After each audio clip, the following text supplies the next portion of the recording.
Back patting. Do we have enough characters for that? Well, I'll be damned, we do. Now that sounds a lot like the kind of seed that gets me killed. A lot like a seed that gets me killed.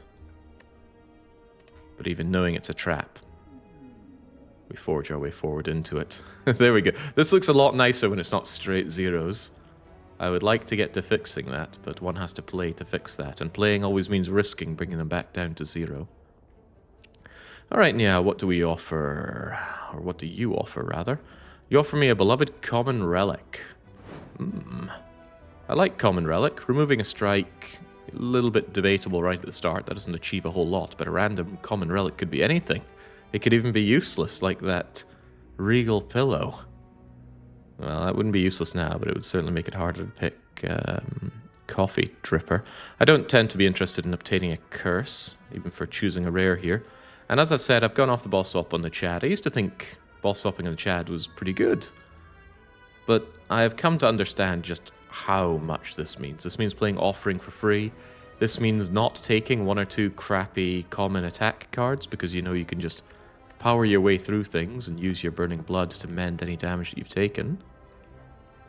I'm much more of the opinion that boss swapping is a big brain defect move. Anyway, what are we looking at? We've got early shops. So the curse, if I were to take it, could be removed rather easily, but there's no guarantee that this rare card would be good. If it's Offering, great. If it's Reaper, yeah, sure. If it's Immolate, oh, wonderful. But there's no obligation to get any of that. I could get Juggernaut, Brutality, Barricade, and then I go, oh, okay, well, I guess I'm just up a curse and down anything useful. So it's risky, but that's what Niao says, risk-reward. The Spicy Elite comes rather late. In fact, is this a just 2 Elite act? No, there's a way to swerve and get 3 Elites if you take the far right path, which does notably avoid the shop. Later shopping opportunities are only here. So you can get an upgrade going into Elite, going into Elite, going into Elite, but that comes at Rest Site Austerity. Only 1 before you reach the boss. Whole act layout seems really rather awkward, actually. I hate to kowtow to a 2 Elite Act 1, but the 3 Elite just doesn't seem really good in any way. I think I'll take this route. It allows me to, maybe pick up some extra money. I have to take on the Elite before the rest site, which is always a little risky, and not hitting up the shop before the Elite is also a little risky. But surely with 1, 2, 3, 4, 10%, 5 encounters, we'll be able to grab at least 1 Elite Slaying Potion. We crush the Elite. Rest if need be. I mean, we've got double opportunity for that. Yeah, because the Burning Elite is on the left side. Good. I thought for a second it might be on the right. Shopping opportunity when I should have enough money to get myself at least a common relic. More realistically, some cards that help me out here, and possibly a strike remove. But it all speaks towards taking this random common relic. Gimme. Ah! Well, that is a good common relic right there, Orichalcum. If you're ever going to get it, you want it on Act 1, where it tends to play the most. Saves you ever playing a defend. It is in fact better than a defend. It blocks 6 instead of a defense 5. And that allows you to just focus on whamming out the damage, which is really good because your big damage card is a juicy 2. So we can focus a lot more on the offense, and I feel even better about taking this route. Thank you, Niao. I hate you, Niao. You've wasted my time for the last time.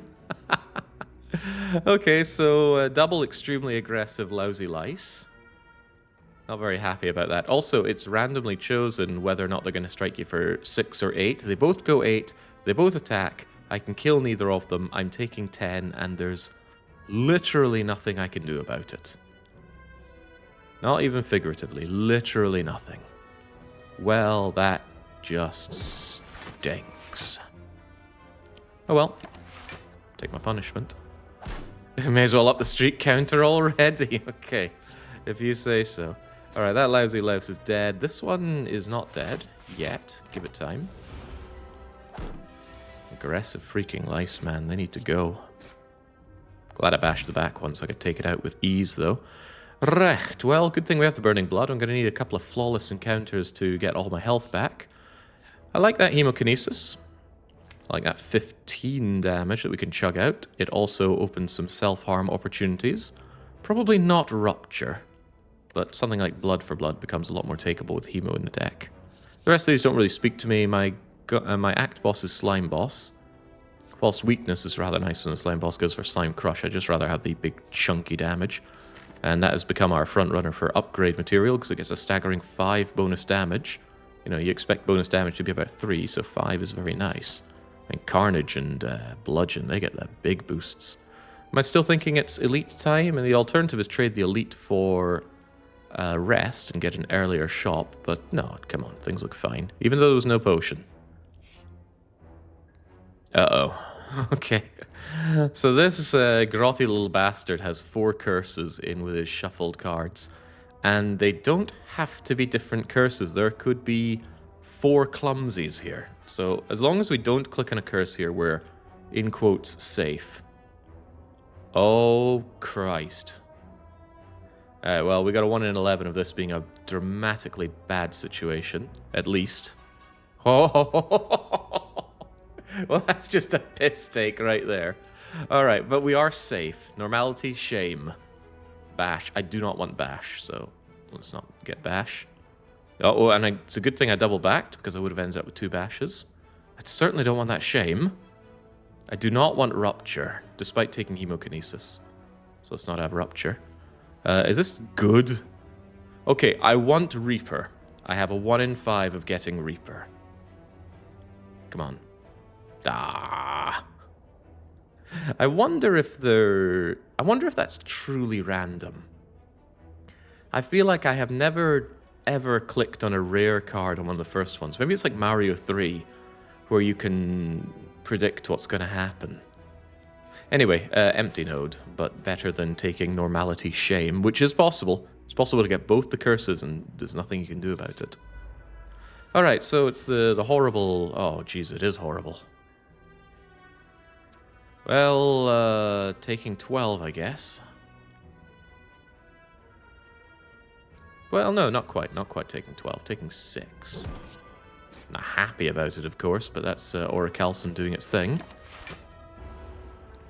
Gosh, I have to break even by not taking more damage here, and it looks like I'm taking more damage here.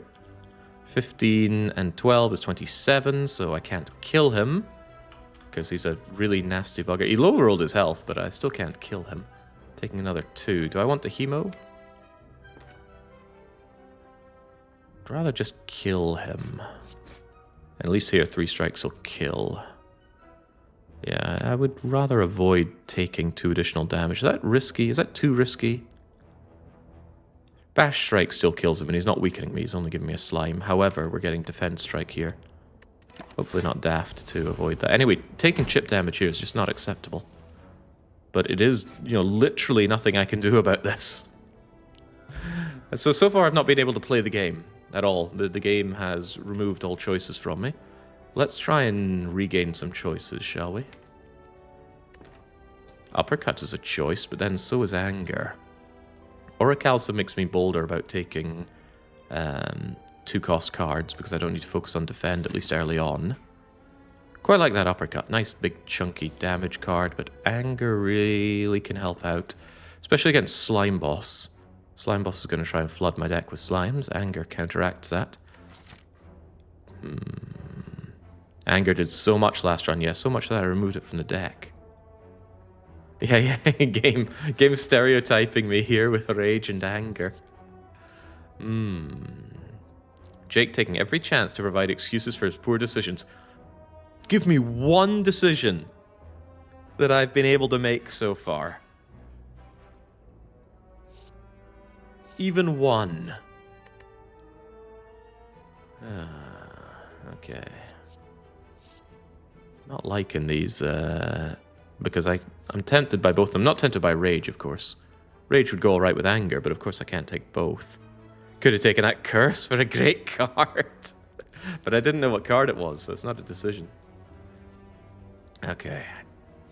I think it's going to be Uppercut, really, but the amount of rests for upgrades on offer are not that high. And Uppercut does really benefit from an upgrade. Hell, get in here. Opening up Snecko, by the way. The more I take big, heavy cards, the more Snecko is very takeable. Orichalcum also speaks towards Snecko. Nothing like those turns where all your defense costs 3 and you go, well, I don't care because I defend for free. It's a damage race. I will race the damage. Build it up. Have I even drawn Bash? Like, so far in this whole run? Like, once against the Lice. No, let's not be foolish. I did Bash Strike earlier. Ooh, yeah, so the downside of taking high-cost damage like this is when it doesn't synergize at all. So I can do an extra 5 damage here, or I can Bash so that I'm vulnerable for these 3 strikes. This ensures the kill, of course. You know, there's, once again, no decision to be made here. The only thing that might pass for decision was whether or not we play Hemokinesis at the start, and I'm very glad we did, because if we didn't, we'd be taking 5 here. Get out of here. Nope. No, I don't think so. I mean, maybe the flex if I'd taken the anger, but I didn't. Never body slam. The Orichalcum doesn't stick around for the next turn. And clothesline, well, it's not a big chunky attack, but I think with the uppercut, I don't need to worry too much about weak application, so just skip. No potion, by the way. 40%, 50%, 60% chance. Now 70. So what are the odds here? I don't know, but it's pretty small. This better give me a bloody potion. I don't want to go potion. Oh my god, what? Not allowed to make decisions in this run. I'm not even playing. Chimp could do what I'm doing here.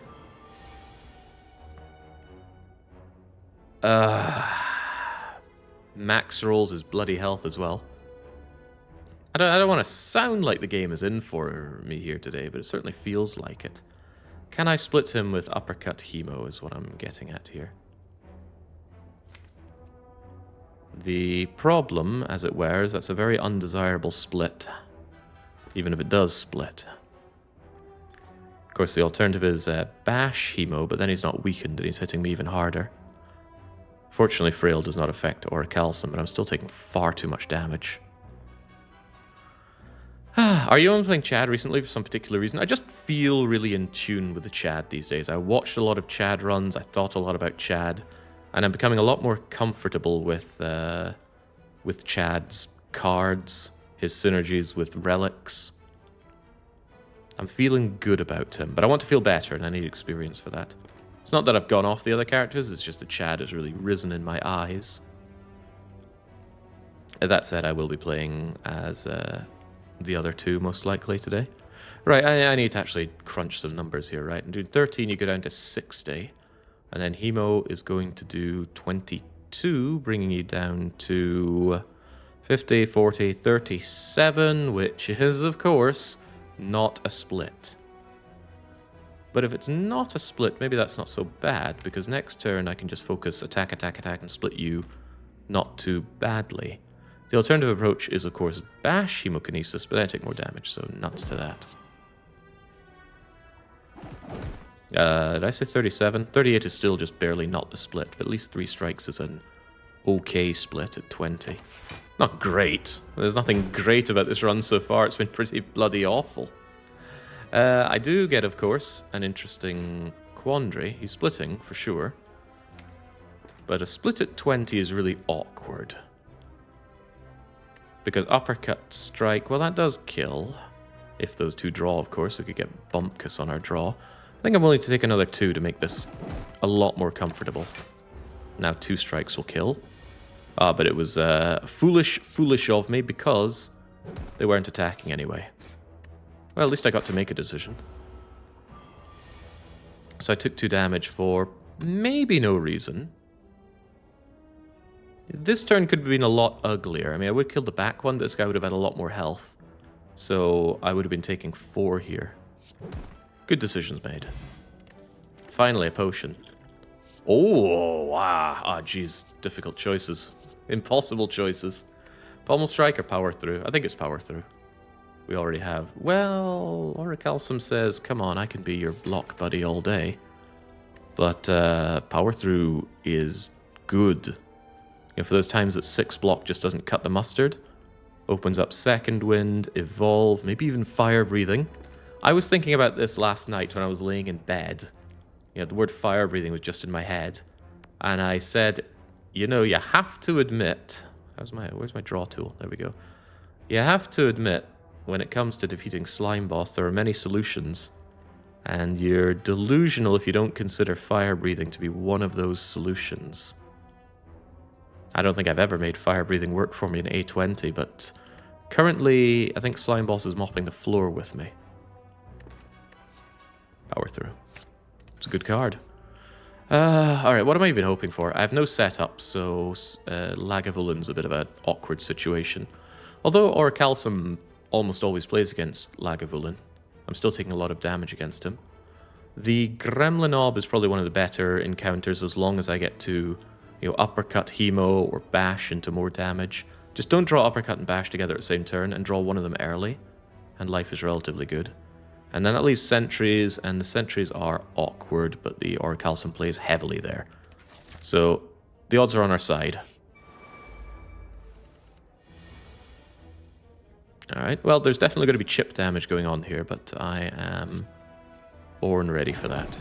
That's what the Burning Blood is for. Back Sentry will die to uppercut and a sneeze. But not Bash Strike. Once again, I'm one off there. Uppercut and a sneeze are here. Nothing for it, right?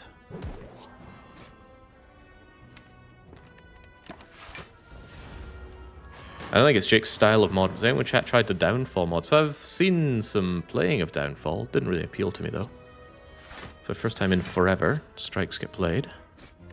I'm never killing this guy next turn, so I'm focusing this one, who might die next turn. Not next turn, but before he gets to attack me again. Yeah, overhaul mods like that don't tend to have a lot of sway over my heart. Excuse me. So Uppercut Hemo's never killing here. It's 13 and 22, but it is killing here. 13 and 22. Blah. Alright, so the fight should well be under control. I might take another 4 down the line, but I am all but confident this sentry is dying. Okay, I am taking 4 down the line. As long as I don't take another 4 down the line. If you don't have Feel No Pain or Dark Embrace or anything that really Oh, okay, this is going a bit uncomfortably. I don't want to take another 4, but I could. And I'm not potioning for 4. Like I said, I'm not taking that 4. I'm not leaving this chair. I don't want to take 2 either, frankly. Are we even killing you next turn? 8 plus 6 is 14 last time I checked, and 13 is also lower than 14. You can trust me. I studied maths at a university for an untold number of years. What was it? Bash Strike, right? Goodbye. It's better be worth it. Well, worth it has never been uttered in relation to Dreamcatcher, other than throwing the Dreamcatcher away in favor of the key was worth it. Awful relic. It can bail you out in very rare occurrences, but don't let that be your guiding light. I don't want 2 uppercuts, I just want one that's upgraded. Ghostly armor. Yeah, frankly, none of this is worth the time of day. Go away. No rare card in that elite. There better be a rare card from the spicy elite. What do you mean, Jake? This way the run is the way the run is going, you'll be resting often enough. 47 health isn't that bad considering I ran into the sentries without a particularly good potion. But Orichalcum has done so much heavy lifting. It's given me 96 block already. It didn't tell me how much that block played, but I will tell you right now, without this Orichalcum block, I'm probably dead. So thank you, Niao. Although it could have been another relic that plays even better. Who knows? I think Akabeko is a common relic, right? So is it just upgrade uppercut here? We're running into a shop. And there's honestly not much of a better opportunity here. That extra weak is good on saving health, and it works really well with Orichalcum because you lower the enemy's output without erecting defense that impacts Orichalcum. So it's a match made in heaven. And I'd probably...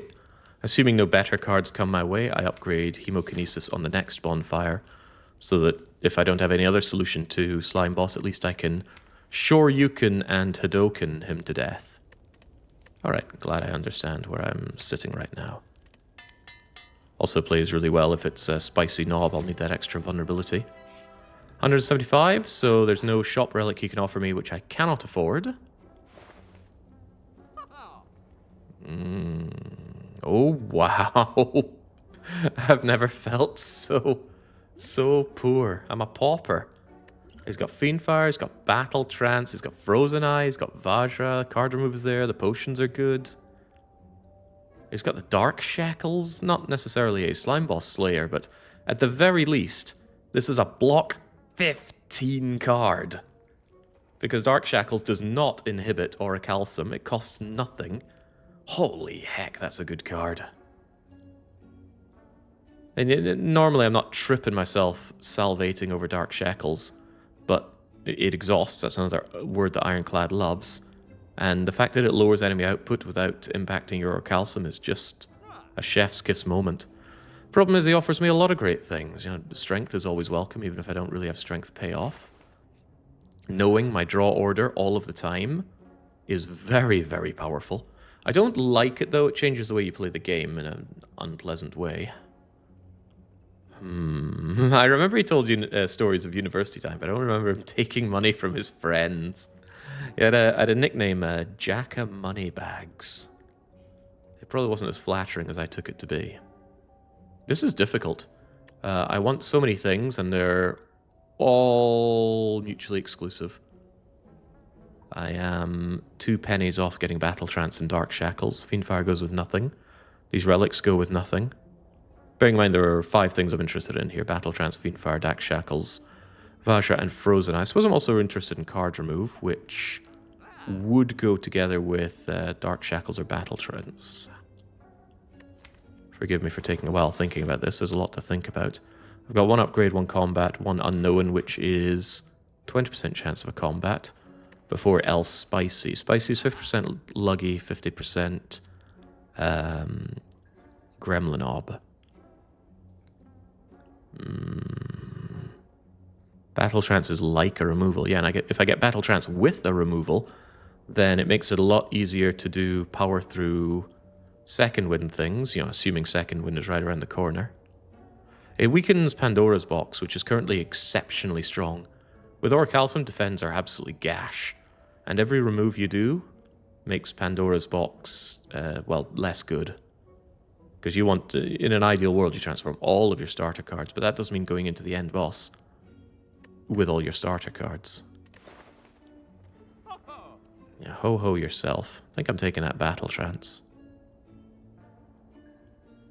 I don't know, there are just so many good things to be had here.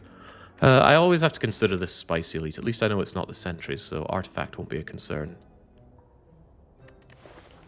I think it has to be Battle Trance. The deck has no draw, and I always regard draw as the most important thing. And then the only question is, do I want to remove a card? I'll remove a strike. That also opens up Astrolabe things, although I will be on quite low energy if I don't get an energy boss relic. Slightly negative to remove a strike going into Slime Boss, given all the slimes he gives me, and the fact that I have no, well, no powers, period. But it's not like we've been adding low-quality stuff here. Nothing but uncommons. We're getting Uncommon Sense achievement. Alright, talk to me. Well, the anger pickers are exceptionally happy. Hey, there's no way I key the shuriken, I'm just lamenting not picking up the anger. So now I'm in a quandary, you know, low-cost attacks are good, high-cost attacks are good. I suppose that's not really a quandary, that's just called covering all bases. Even so, that Hemo needs to deal some damage. Remove the defend considering the Orichalcum. Yes and no. Yeah, that's some short-term embetterment, but skills are quite easy for the Ironclad to exhaust. Attacks tend to be harder. Of course, the game will then laugh at me and offer me targeted exhaust like Burning Pact. But you make a good point. Should have considered the defend remove harder. Could well have been the right decision. Orichalcum just blocks this, and Battle Trance is immediately helping me out here. Immediately. I want the one that's buffing up to die. Hopefully the back one buffs this turn. I know the front one will attack. Back one does buff this turn. I don't want to play Hemo, but it's not guaranteed that I take care of you this turn, and I am going to be vulnerable. bad, right? I just don't want to take this 2 damage if I can avoid it, but I could be digging myself an early grave if I don't. I did 27 damage. I think it's foolish, very foolish, to not just take this 2.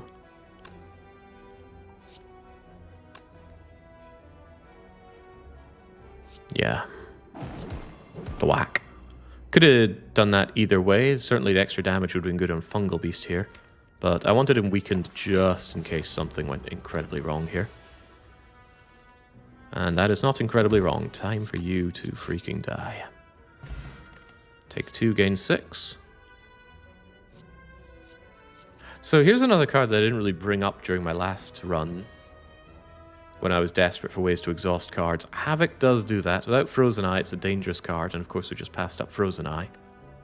80% potion chance. Would you bugger off? Where are the potions? Ah, man. Nothing but a Gambler's Brew going into the Spicy Elite, and I'm taking none of this. Sentinel's energy, and energy is good, but I have no way to exhaust it. And I would almost never take a Sentinel, unless I already had some way to exhaust, ideally Corruption. Although given Orcalsum, just a Burning Pact would work out well. Okay, I'm kind of hoping for an encounter here so I can at least get a potion and a card reward. You son of a... Oh? Oh no! Mummy Hand is out of the pool. I don't mind losing Chemical X. There's only 1 X cost card that the Ironclad gets, and it's Whirlwind. And it's a pretty good low Ascension card, but it's a bit iffy on high Ascension. Okay, so the merchant must have sniffed that I ran away from his shop with some money in my pocket and decided that he would come with the bait of all baits, the blood for blood. Honestly, I think I'll be taking that. It's not great for Slime Boss, but it is great overall. And with that, I shouldn't need to take any more attacks. Yeah, Bash, Hemokinesis, Uppercut, Blood for Blood, and then the rest I really want skills and whatnot. Pummel Strike Plus will bait me into taking it as well, but I'm taking this Blood for Blood for now. Harumph. It's just a tax, man. Okay, hopefully this plays because we're dealing with a regenerating knob. And we get a pretty good turn 1. I say pretty good. I'm glad to get Hemo down. Kind of wishing I had a lantern or something to that effect right now. Okay, honestly, how bad could ripping knob in half at the start be? And Blood for Blood now plays, kind of, but... There was another argument to not do the uppercut and instead play 3 attacks for 1 strength. It's a pretty terrible argument, though. Don't listen to it. Alright. Blood for Blood not this turn. Blood for Blood not this turn. Ah, actually, this is a bit annoying because I want to take a bit of damage. So believe it or not, I might actually Bash Defend. So as it stands, Orichalcum blocks this entire hit. Whoop-de-doo. However, if I were to take damage, and by playing this Defend, I would be taking 1, 2, 3, 4 damage. Blood for Blood becomes 2 cost. Dealing 27 damage. And I need that along with a strike to secure the kill next turn, or I'm betting on Battle Trance. So by taking the damage now, I guarantee the kill next turn. Perhaps a better way to see it is that if I don't take this damage, I'm guaranteed to take his big hit next turn because there's no way I can kill him outside of miraculous Battle Trance draw, and I don't even know what that would be. So yeah, we purposefully take damage here. Only 3. Why did I count 4? Probably because I'm a dum-dum. Oh, he's weakened, that's why. And now Blood for Blood plays. Oh, he's regenerating! I did completely forget that he is a knob that regrows. Unfortunately, so do I. Whew. Okay, so I played that masterfully without realizing it. Actually, I realized it. I just realized the wrong thing. Anyway, we get the Ancient Tea set, which probably doesn't play for a long time. We finally get a potion. Well, if 1 Blood for Blood is good, how bad are 2 of them?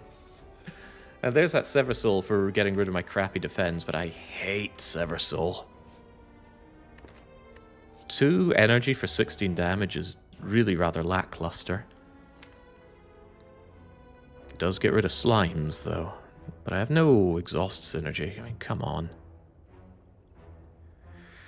And that blood for blood is almost assuredly getting my next upgrade, though. And yeah, we are upgrading into Slime Boss unless this is something that hurts me badly. I don't think I want 2 blood for bloods. I just want 1 and play it over and over again. Because if you take 2, what happens is you top deck 2 blood for bloods. You can't play either of them. It's also extra upgrade debt. Yeah, I'm not interested. Ooh. Yeah. Get rid of a defend, you say?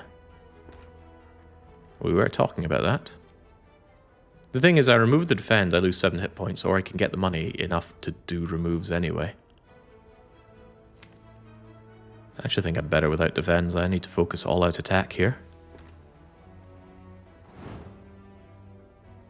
There we go. Yeah, Q finding oddly smooth stone or something like that. Battle Trance also a pretty damn good upgrade target right now. Much to nobody's surprise, the T-set doesn't do much, but it does something quite important here, which is give me +1 strength. Yeah, go Shuriken, go. I mean, I could use a potion to squeeze out a little bit of extra value, but odds are I draw something I don't want to draw. Alright, what'll it be? I'm hoping uppercut. I can still hope for uppercut. Hey, I get uppercut, so that prolongs the Vuln. And puts him in a better situation for Splitsville. Yeah, there's 34 or there's 31. I'll do the 31 that keeps him vulnerable for longer. And then the redraw, we know we've got Hemokinesis next turn. Basically, his Slime Boss is super ultra dead. So I'm glad I didn't rest. Alright, come on then. Oh no, not 28 incoming. Glad I removed the defends. The defends do not come in to ruin my day. Uppercut to prolong the weakened Vuln is wasted here because he's just not going to have a good day right now. Battle Trance could get me the blood for blood, which could be good. And I should probably draw more anyway, unless I really want this draw next turn. Which I don't. Okay, well those were pretty bad to draw right now, but whatever. Blap. So yeah, 21 or 2 10s and +1 strength. You have to imagine the +1 strength is desirable here. So he's splitting at 40. Not amazing, but I don't think there's a but there. It's not amazing. Okay, right, they're not doing the most horrific thing. I can immediately split that back slime and not take that 18, but it's not a desirable split, really. 18? Well, 18 with 2 strength isn't all that bad. Alternatively, you're going to make me frail, which I don't care about. This is our guaranteed draw next turn, by the way. Could be considered bad. Like, really, really quite bad. Well, we have potions for such grim situations, but I don't want to take that damage.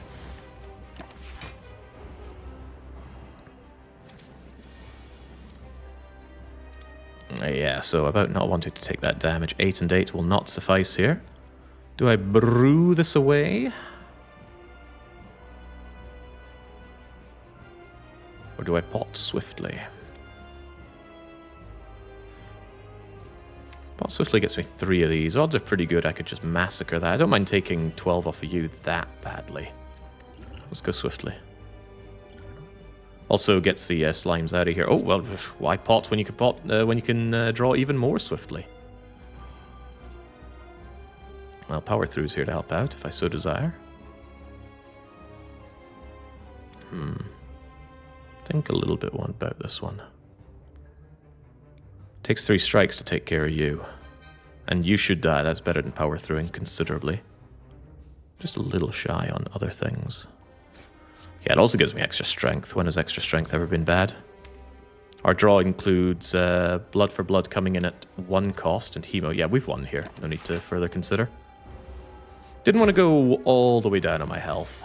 Oh, right, I'm weakened, you bugger. Well, weaken is bad bloody news for you. Whack. You're only making me frail, which isn't a big deal. Maybe I can get away without this hemo.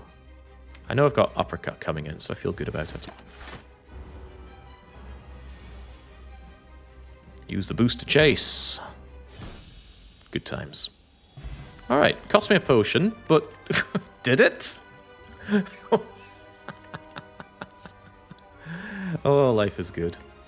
It's got to be Reaper. I don't have amazing strength game, but I do have Shuriken. I really want energy so I can just chug out attacks, and I kind of want anger back. Anger management is needed. Anyway, get in here, Reaper. A Juggernaut plays at the end of every turn with Orichalcum, but that's only 5 damage, sod that. And Immolate, I don't think so. Granted, it's AoE. But, you know, no medical kit, no evolve, nothing to deal with that burn, really. Can't believe Immolate gets to put the burn in a discard pile, but so many other Ironclad things put the statuses in your draw pile, which is -1 draw, which is really bad. Let's get Reaping. Well, I did say it opens up Snecko Eye, taking all these high-cost cards. 2, 3, 2, 2. The Battle Trance is unhappy, and my base cards are unhappy, but I like potions, and I like to be able to handle combats. The extra draw is really good, and it may or may not open up good things with the Shuriken. Most of all, it makes Orichalcum even better, because I don't care if my defense are unplayable. Get in here, Snecko. This man loves Snecko. It's because Snecko loves me. And why wouldn't it? There is a slight problem, and that is that 3 energy Snecko is very, very sad, because if you draw nothing but 2 and 3 cost cards, you can play 1 card in your turn, and that's it. And I have had the 1 in 14,000 odd draw where all of my cards are 3 cost. I'll tell you right now, it doesn't feel good. So basically we're on a hunt for something that gives extra energy. Card rewards, of course. You know, Bloodletting would be very, very nice. Would lower the cost of blood for blood, provided it's in my hand at the time. Otherwise, blood for blood doesn't actually get this cost reduction, because it gets re-randomized on drawing anyway. All the shops are mutually exclusive, and the only way to not get taxed by this guy is to go around him like so. Can't afford a relic unless we get some kind of amazing money event here. That said, card removes only cost 100. We'll definitely be able to afford it unless we get mugged here. And removing my defense is very, very good. Quite lacking in confidence about taking on elites here. A lot of question marks, not liking that. Not a lot of great upgrade targets, though, are there? There's Battle Trance, but Battle Trance is awkward to play on 3 energy with Snecko. Power Through might not be a bad idea, given it can block a staggering 20 with an upgrade.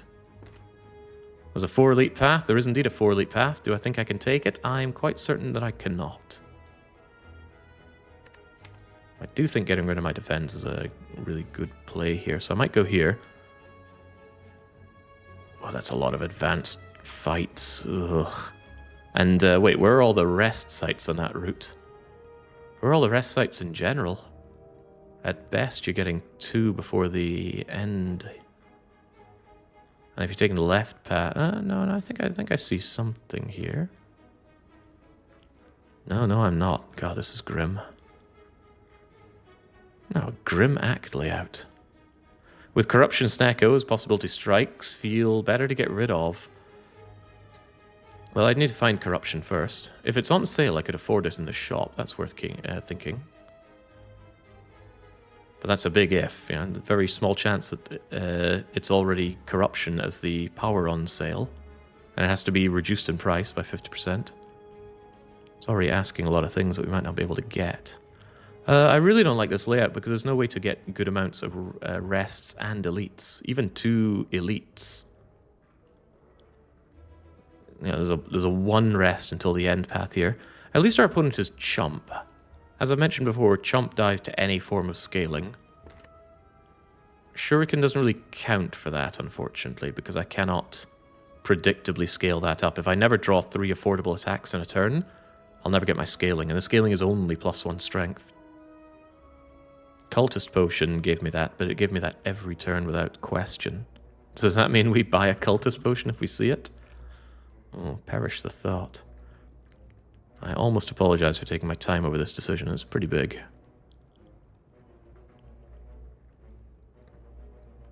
I'm a little tempted to go the right path. But, oh, the question. I love question marks in Act 2 because they're not Act 2 fights or elites. But I must get stronger. What I could do is go this way.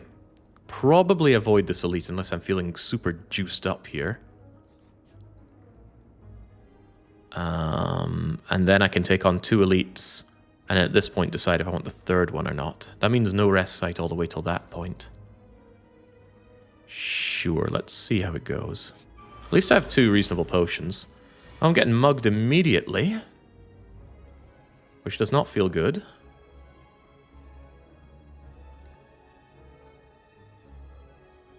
Does this kill? It's a 33, 43, 46. Absolutely not.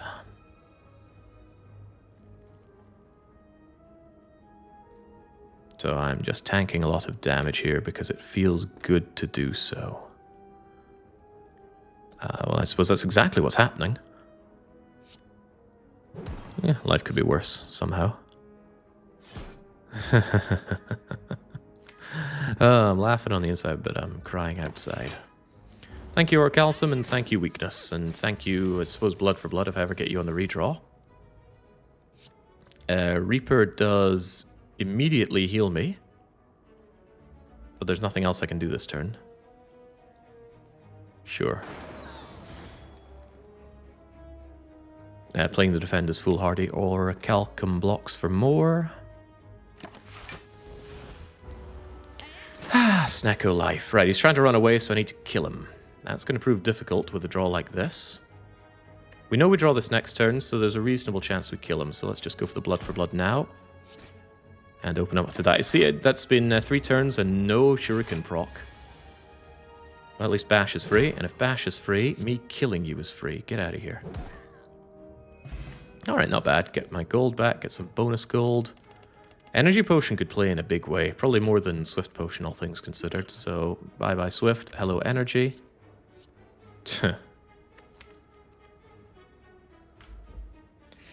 He stops and he thinks it is scaling. It is scaling.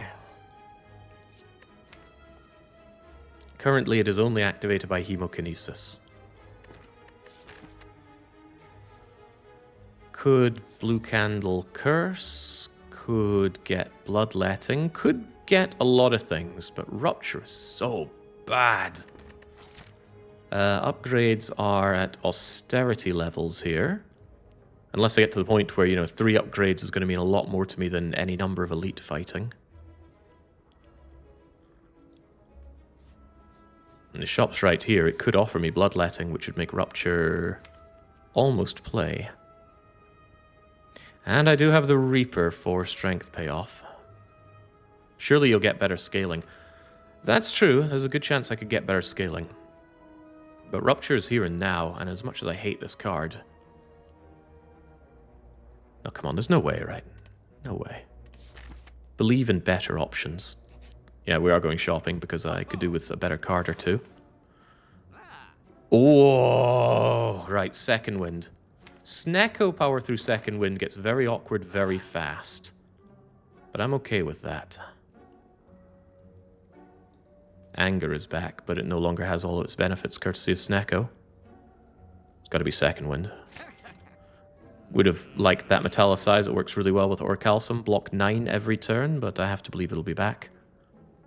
That's a shame. If I only had more money. Alright, sure. Somebody pointed out in a previous run that I did, you know, things were looking good. My strategy was blocking with power through Second Wind, and then I took Snecko, which admittedly made it considerably harder to line these 2 up, because on 3 energy, you know, odds are pretty good that they're going to have a combined cost of more than 3. I did it anyway, and this time I'm doing it in reverse, so let's hope I'm not setting myself up for defeat.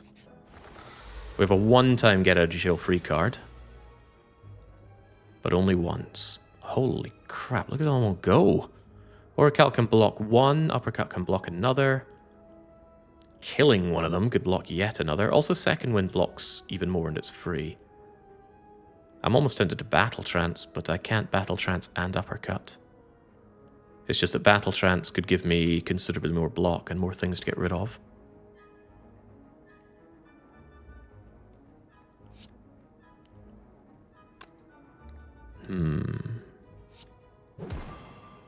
Sorry, Battle Trance.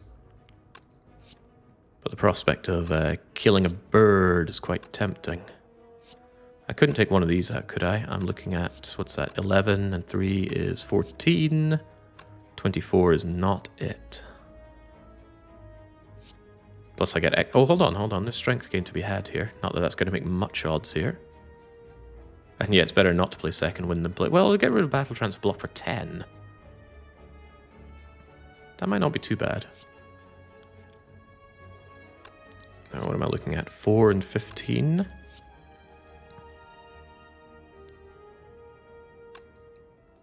It's not happening, is it? Right, not unless I play 16 and 15 on you. Yeah, I'm okay with that. Get out of my face.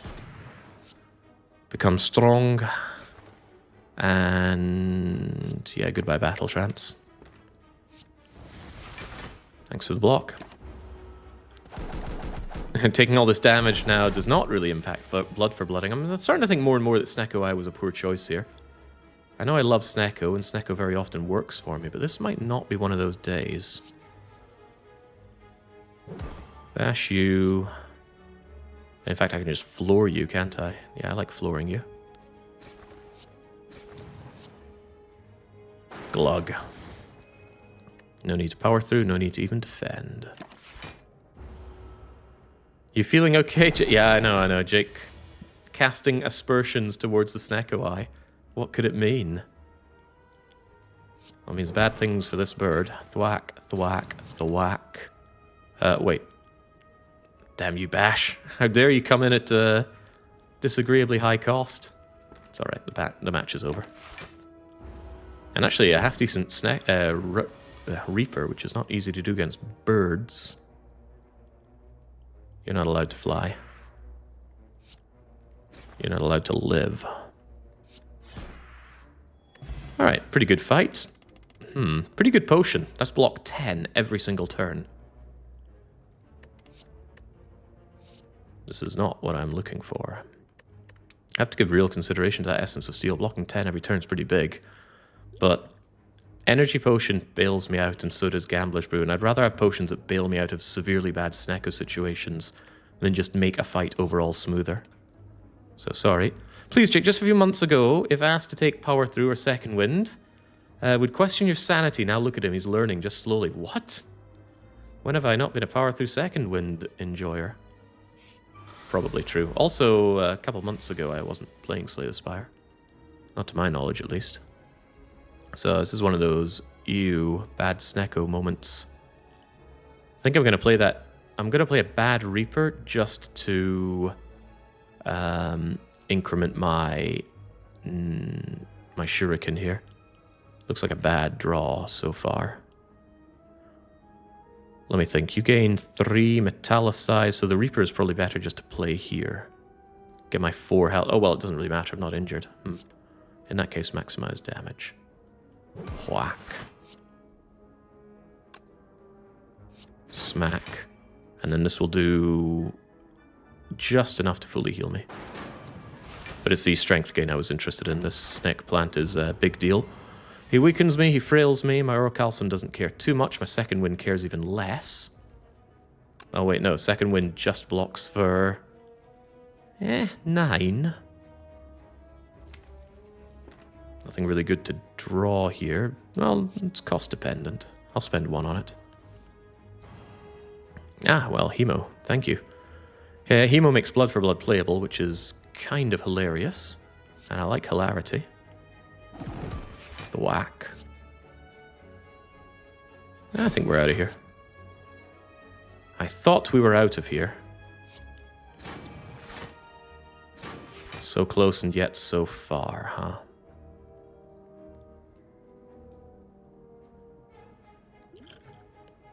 Contemplating it. Unfortunately, Energy Potion does not get me out of here. Yeah, so I'm just eating my knuckle sandwich. Very well then. Since it's all the same, I might as well get rid of Sender's Bane and defend here. Still blocks for 6. Ow, more ow. And then time for you to die. No setup relics is rather nice. 17 gold is better than one could expect. A second wind. So the problem with 2 second winds is the odds of second winding away second wind grow, but the odds of drawing second wind are greater. The bigger problem here is that I don't really have stuff to second wind. I got 3 defends, and battle trance and power through, and that is it. So I need to add more junk to be able to consider a second wind. Anger is pretty awful. Pummel is strength payoff, but it's one-time use, so it's not exactly a chump solution. Now I ask myself, how do I feel about this elite? I think it's better to take the elite now, and then size myself up for even more elites. Because going this way and then getting downtrodden just leads me to die here. But if I come here, and I'm even stronger at this position, that's less likely to happen. Or if I'm utterly curb stomped, then I go and lick my wounds on the cowardly triple rest path. I don't know, this elite could sway my heart a bit. Not many question marks though, and lots of advanced combats. Anger is a terrible card with Snecko.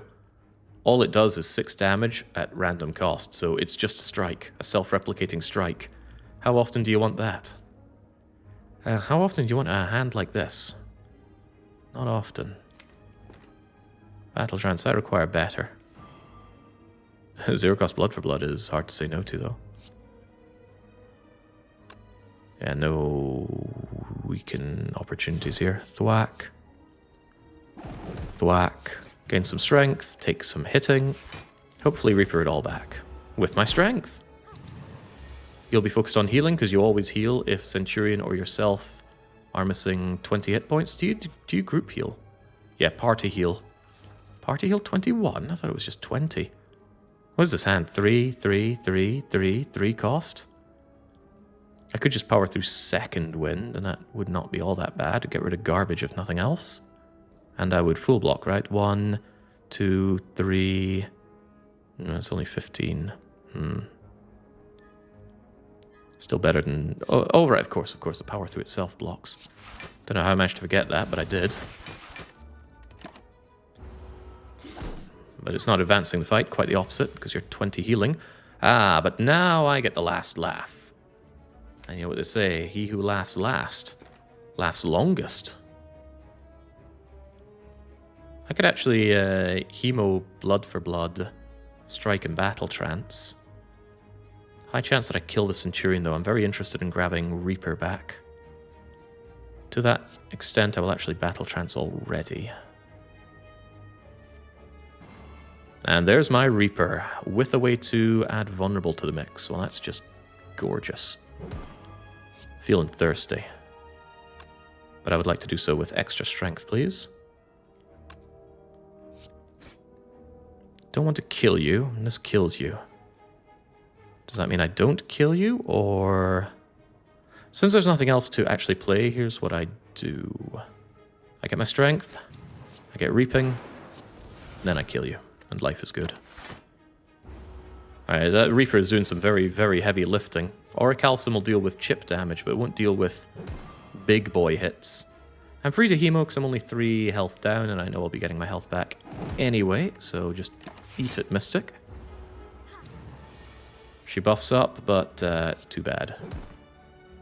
Perfect fight. Full potions, middling gold. I do have a lot of attack. Clash plus!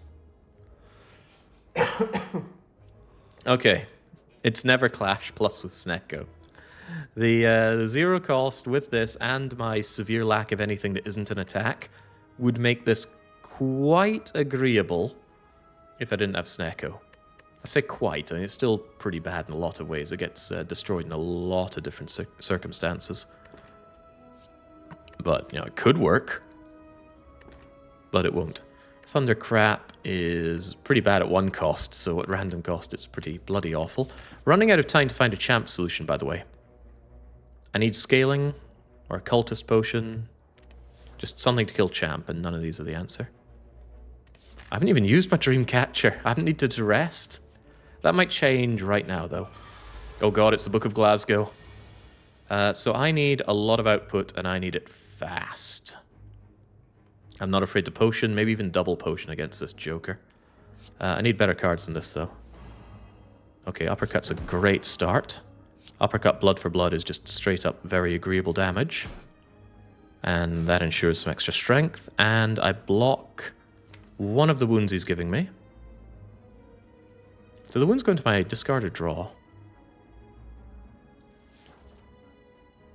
Discard. Okay, there's a minute chance I draw it next turn and I can just second wind it away, but having him weaken Vuln and dealing that much damage already is a good start to the Booklet of Glasgow.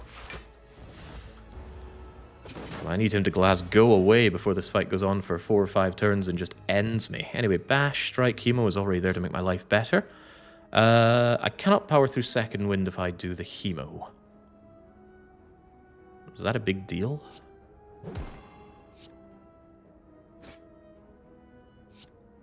I mean, 31 damage is pretty bloody good.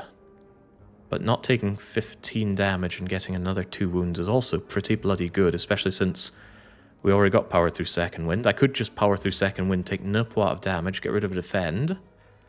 He's still vulnerable, but the damage output... Wait, Blood for Blood Plus is there. And he's going for his big hit next turn. Alright, I have to believe he's toast. Could actually just power through Hemo. No need for me to second wind these wounds away if I think they're not going to be a big problem. It's never Reaper at this point. You know what? Believe. Believe in the power of your deck. The extra strength will maybe even play. Yeah, that is expected. He's going for his big hit. It's not expected, it was foretold, right? He can never do the multi-attack 3 times in a row. And he cannot do his single attack twice in a row. So you always hope for Book of Stabbing doing his big hit on turn 3, because otherwise it's the attack that scales the fastest, the multi-hit that is. So you want to see the big hit instead of the multi-hits later into the fight. I think I butchered my explanation there, but that's okay. Is he dead? He looks pretty dead to me.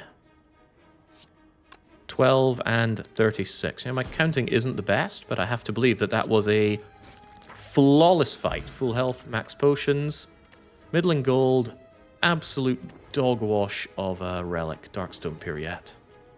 Obtain a curse, gain 6 max hit points. Woo, it's like 2 uses of feed. Speaking of feed, it's not what we get here. And the second wind is back again. I don't want it. I want another power through, if anything, and I still don't want that. Yeah, the relic quality... Yeah, Burning Blood is Burning Blood, of course. Orichalcum has been pretty top tier early on. The Shuriken has certainly been helping. The rest is dog water so far. Right, I'm certain it's none of this garbage. Although, to be fair, Juggernaut Snecko is considerably more playable. And if I ever find something that gets me a ton of block opportunities, then that could be some real damage output.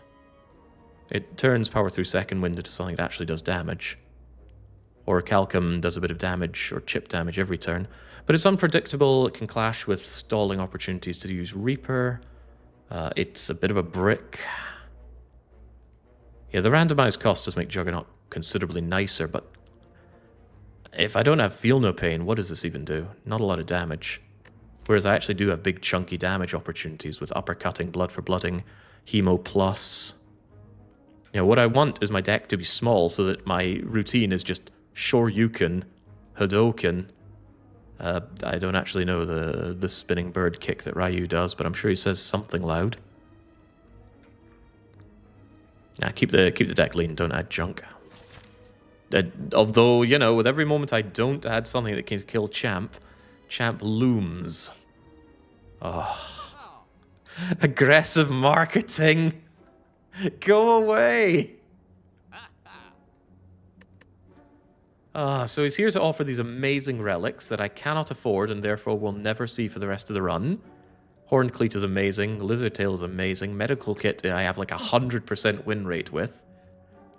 And his cards are gash. Okay, sorry to say that about you, Iron Wave. You did steal the show yesterday, but no. Hell no. Hell no. Absolutely not.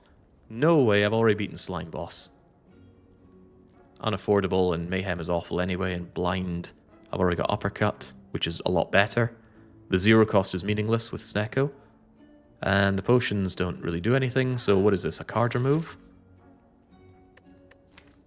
Removing defense is pretty good. On the other hand, removing strikes is probably better now that I have second wind. Second wind can get rid of defense, it cannot get rid of strikes, and strikes are still pretty bad, so...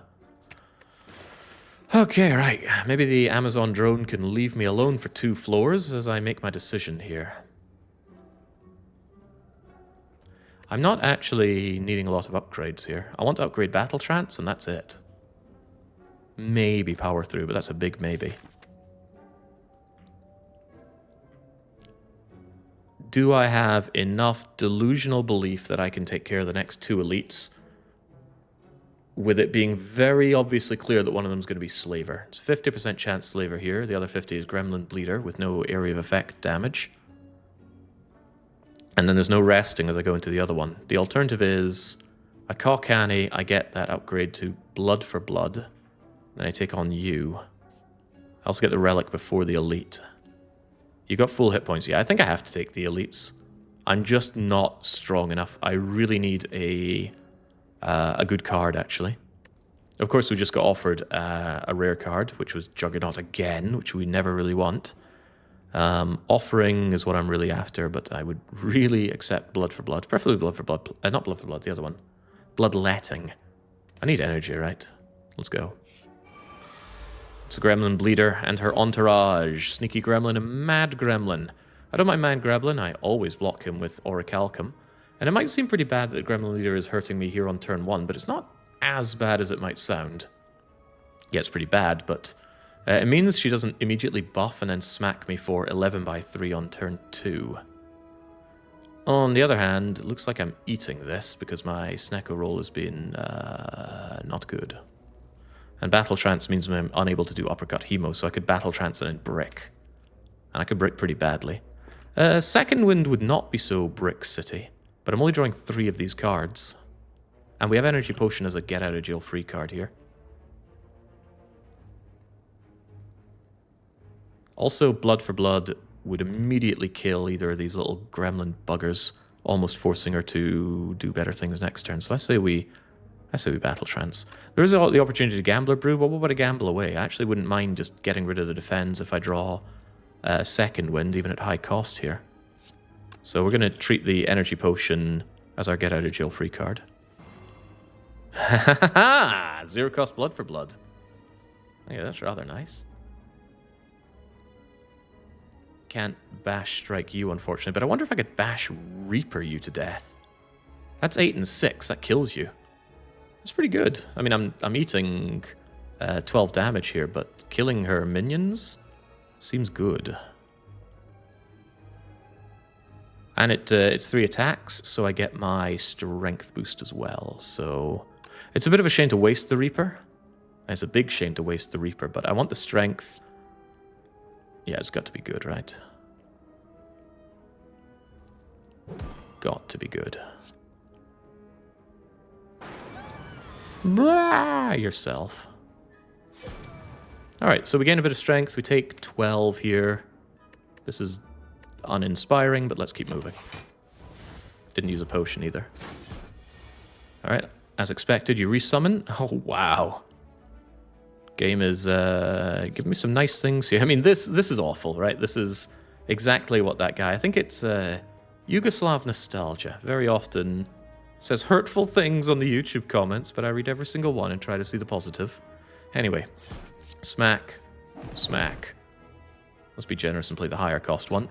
Show Snecko we're not afraid. Get the extra strength and carry on. Still no AoE, so these resummons could be problematic. But you know what's not problematic? Just killing the Gremlin Bleeder. Yeah, she needs to bleed. And just focus her down and kill her. I do say her. I do think it's a woman. I mean, look at the scrawny legs, and she's got the kunai wrapped around her cloak there. Should I take a chance on the Battle Trance? There's a strong argument not to, but it's not strong enough. Never wasn't that. Alright, so I can just second win this. I could kill that thing, but if I'm just focusing Gremlin Bleeder, why even consider anything other than just maximizing my block? and carrying on with my life. Pretty close. Yeah, I could energy pot for the kill here, but nah. And we know you die to blood for blood, so the fight is already secured. No matter what cost it comes at. Actually, you know what? Sure you can. Yeah. Yeah, you little bastards, get out of here. There's no bonus for killing little minions. And you cannot, in fact, get anything off of the minions other than Reaper healing.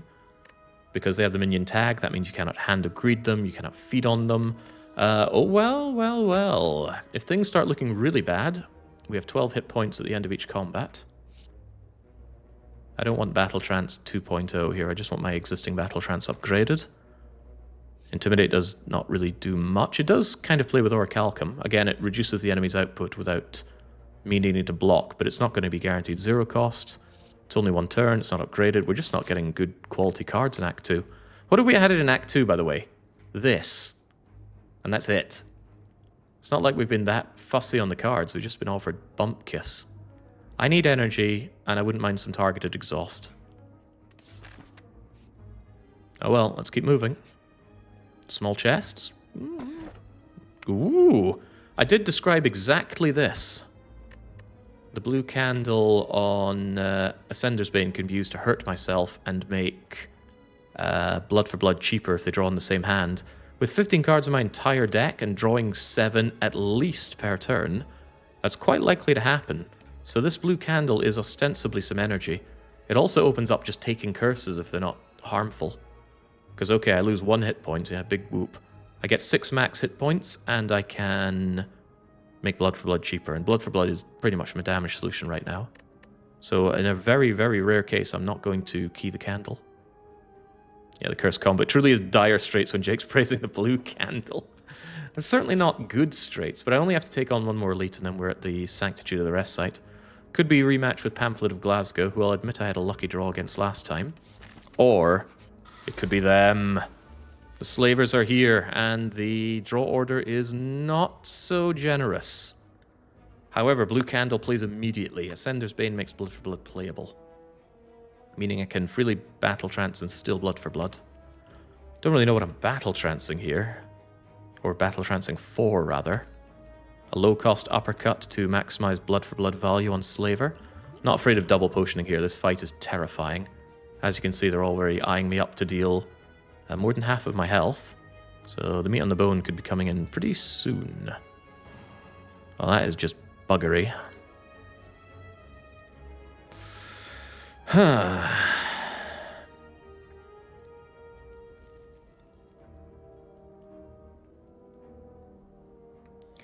So I'm briefly contemplating Energy Potion, Hemokinesis, Ascender's Bane, Blood for Blood, Strike, Strike, all on the back Slaver. But is that enough? Gambler and try for the power through. Gamble draws cards, and we have no draw courtesy of doing the Battle Trance, but I think I can make this work. I just need to run some numbers. 22 and 20 is already 40. Okay, so the back Slaver's already dead. Well, that's good. Wait, no, that's 1 off. Why must I be cursed with the 1-offness? That's okay, I can strike the guy at the front. Alright, observe. Drink the energy potion. Glug. Play Ascender's Bane. Watch that Blood for Blood plus down here. Oh, shoot. Didn't realize that happened. I didn't realize you could actually just drag the card back, even with left mouse button held. Anyway, look at the Blood for Blood here. 2 cost.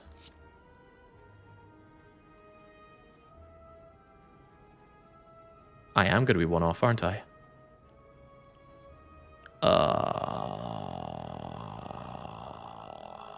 Damn. Yeah, I'm going to be 1 off killing this guy, and I'm going to take the full whack here. Yeah, it's only 48. Is Neko Eye worth taking if you have draw, Jake? The cost randomization is more crippling than 2 additional cards. It depends on the overall power of your cards. If you have nothing but very good heavy cards like bludgeoning and echo forming, then more often than not you're getting a reduction in cost. Alright, so I think I just have to eat the full damage here. There's no way around this. Oh well. 1 off.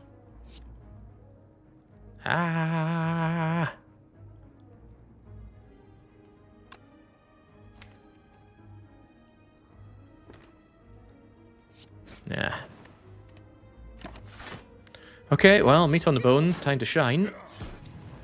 Gamble? I couldn't gamble. I had no draw thanks to playing Battle Trance. Okay, so life is getting worse before it gets better.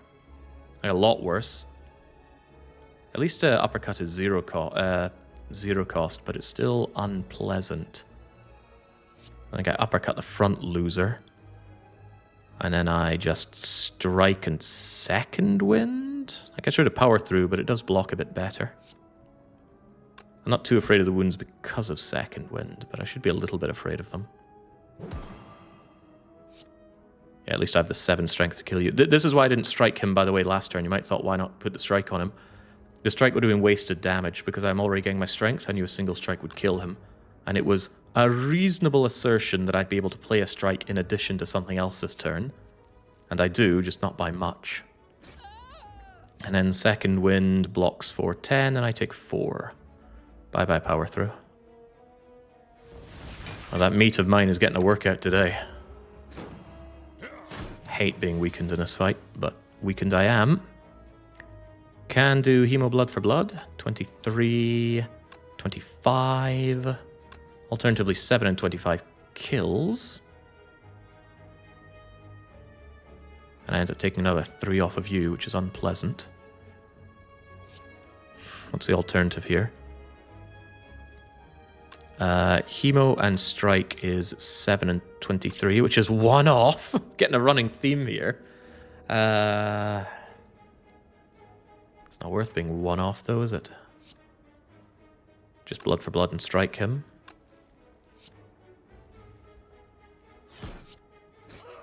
Unfortunate. Alright, in comes more damage. Orichalcum also getting a workout today. Taskmaster just constantly attacks because he's a nasty individual like that. Even more damage? Sounds great. I love taking more damage. I love drawing Reaper when I'm weakened, but I might have to play it anyway. You know, given the grim situation of my health and the unlikeliness for me to redraw it. And defend doesn't block here. Right, I'm going to need you to keel over and die approximately now. Is that agreeable to you? Apparently, yes. Be gone. Horrifying fight. Horrifying reward. 2 hit points a fight. Okay, great. Targeted exhaust. Legitimately great. It is a way of scaling against the champ, but it very notably doesn't block very well. I think I need to rest. Is that true? I got meat on the bone here. If I go to this rest site, I'm upgrading that True Grit. And then I could be in a very, very bad situation in this, this combat. Could just kill me. Or I take a wimpy rest. It's not that wimpy. I really need better cards than this. And this will give me a card reward. That means True Grit doesn't get upgraded. Is that a problem? Probably.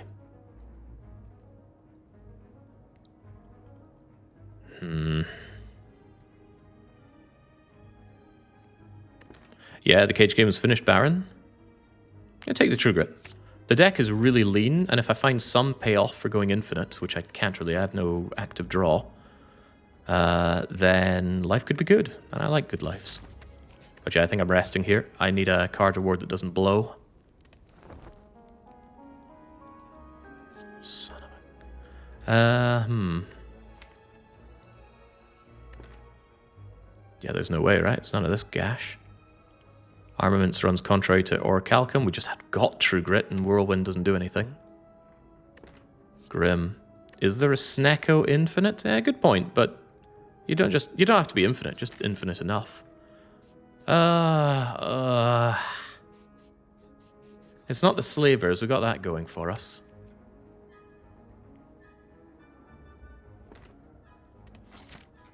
And I am quite desperate for ways to get stronger, and there's an increased chance of rare cards from elites. On the other hand, this question mark could be Colosseum. Let's believe in Colosseum. I haven't seen it in forever. Oh, might not see the Colosseum, not with these nerds on my tail. Oh dear. Oh dearie dear.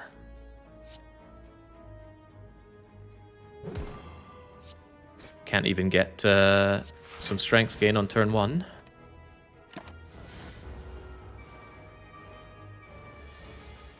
Did I misplay that? Was there like a 2-cost strike there? No, they were all 3-cost. Good. So that means even my Ancient Tea set didn't play there. Horrifying is what I'm saying this situation is. And it's not getting much better with this. Hemo won't make Blood for Blood playable.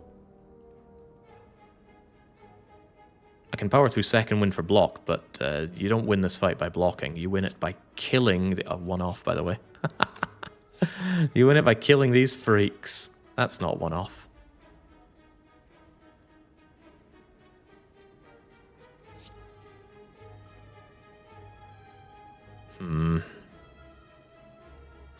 Well, they do need to die. Second winding away my power through could really kick me in the balls, but these freaks need to die.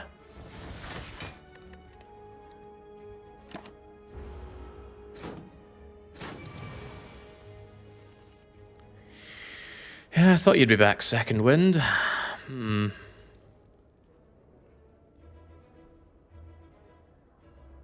This is really, really very bad. I'm probably taking the guts of this 22.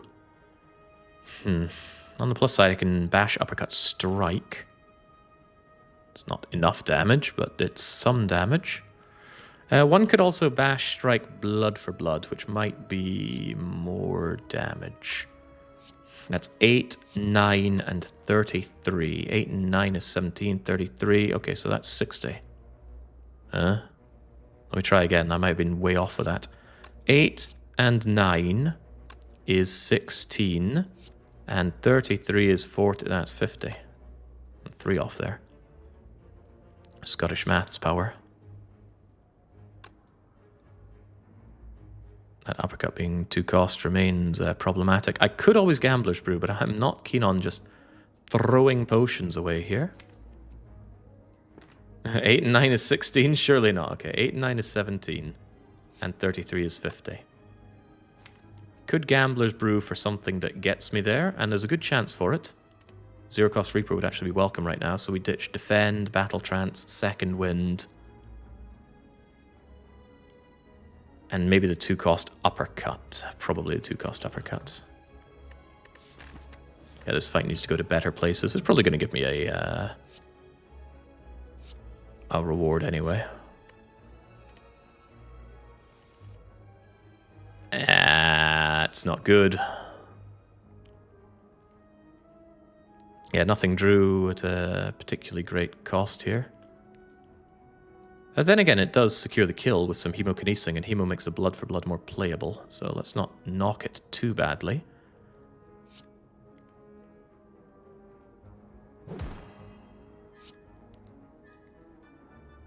If I imagine... What's that? 33... It's still off, right? How do I get there? Do I really have to hemo blood for blood the same target? I don't want to, but I might have to.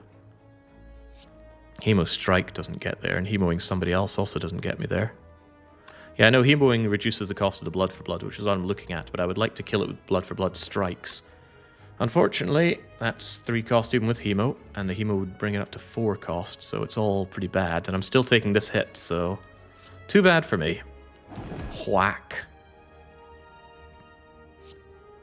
And down you go with no real recourse other than a strike on you and a bit of strength. Painful fight. Yeah, it's cost me a potion and I'm still not out of it. Feeling a bit more out of it now, though. Reaper is there.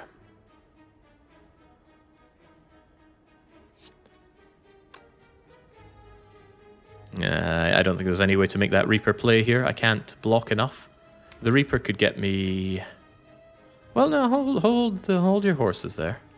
You're vulnerable. I have 1 strength. That Reaper is 5, 6, 7. I take 6 here, but there is a chance that I don't kill you. To secure the deal, I'd have to bring you down to 6 health, which means 6 healing, which is just the same as killing you here and now. Blep. Unfortunate. We get the replacement potion. Another second wind. No. That Sentinel, on the other hand, is a bit tempting now that I can second wind it away. But it's only a one-off. It's not upgraded. Oh my god, don't tell me. Champ is right there, and I have no real scaling solution.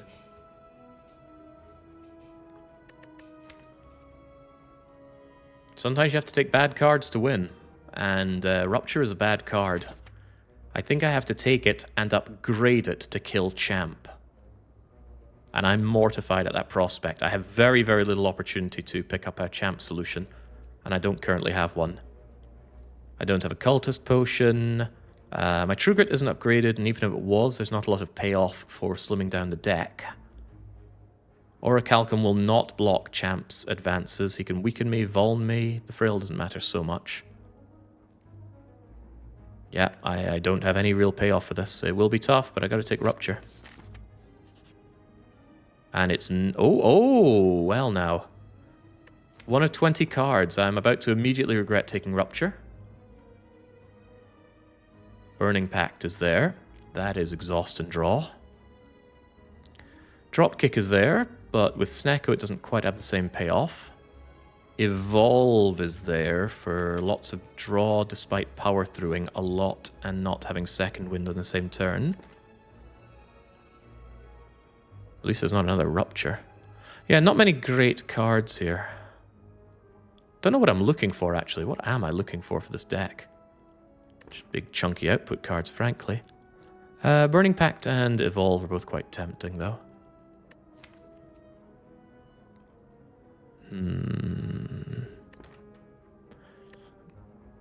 There was another Rupture. We could have doubled down. I'm not so sure about that.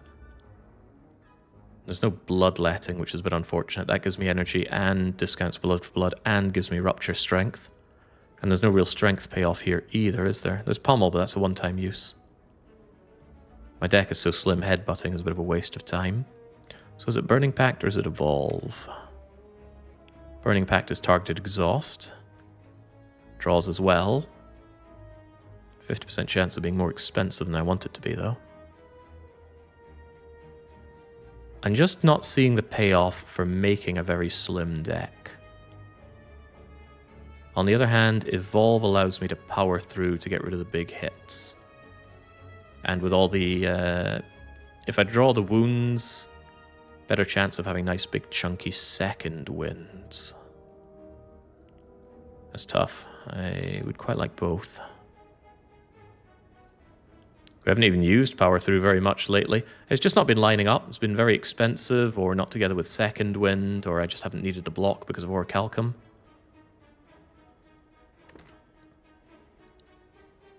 I think I take Evolve. I want the extra draw so that I can play power through more often. Alright. Yeah, not great. Oh, hello, Snecko.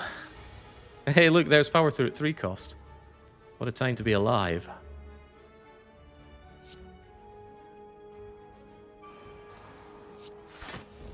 Okay, getting rid of a defend is absolutely fine. This fight is not absolutely fine. You generally want to lay into Snecko from turn 1 because it can really gun you down. There's a Tail Whip with weak and vuln. Hey, Evolve is free. Hey, Hemo gives me strength.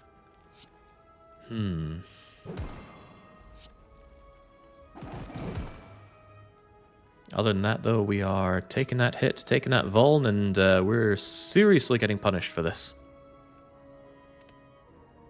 Could play Ascender's Bane for +1 strength. Thank you. Alright, oh, only going for 13. Wow, he's taking it easy. I think. Oh, of course I've weakened him, that's why. Yeah, well, make hay while that sun is shining. 0-cost battle trance with no real additional draw coming in my way. And an opportunity to make Blood for Blood cheaper. Don't mind if I do. True Grit 3 cost, of course. This is relatively fine, actually.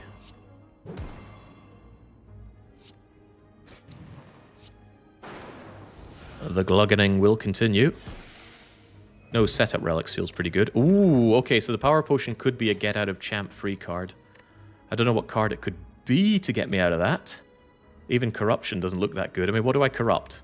3 defends and some cards that I don't want to exhaust. Not easy. No.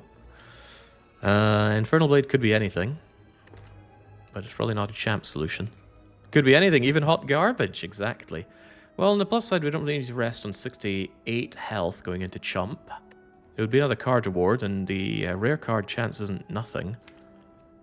But I probably have to upgrade Rupture. Oh, God.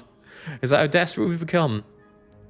We need Rupture. We need to get rid of our crap quickly. So praying that True Grit can get rid of the defense, that is grim, right? True Grit needs the upgrade. But I really need the extra strength. So what's better, strength or refining down the deck? Easier, better, faster. I actually think I have to do True Grit over Rupture here. True Grit is way too unreliable. I wouldn't play it, for example, if it's in the same hand as Blood for Blood, even if all my other defends are there, because losing Blood for Blood is losing way too much output. On the other hand, Rupture only becomes faster. It doesn't fundamentally change what it does with the upgrade. Refine it into what? Well, consider this deck if it's just, you know, this. Looks a bit better now, doesn't it? Alright, okay, we got power through second wind, that's block solved. Blood for blood, wap, wap, wap, wap, wap, wap, wap, wap, champ's dead. Maybe add uppercut into this so we have the weakened Vuln and the hemo for reduction in cost. If I get rid of the strikes and defends, then things look a lot better in this fight. So, much as I would like to kowtow to Rupture, we're upgrading True Grit. Very high chance of death here to champ, which feels bad. I regard him as the easiest Act 2 boss. Because he only needs one way to destroy him. But, you know, you have to get that one way first. Here's an opportunity where I'll play power through. You have full blocks right here. Gives me some delectable wounds. And Evolve will draw for it. So life is relatively good. There's no real way to play 3 attacks here. I'd rather keep that Reaper for emergency healing in this fight. Rep. Well, how important is that strength to me? Because I can get +1 strength by playing this. And it does play, it heals me for 6 and it doesn't bog my deck down anymore. Of course. Power potion? 50% potion chance, that's probably a very, very good call. I wanted to save my potions, but you make a very sobering point.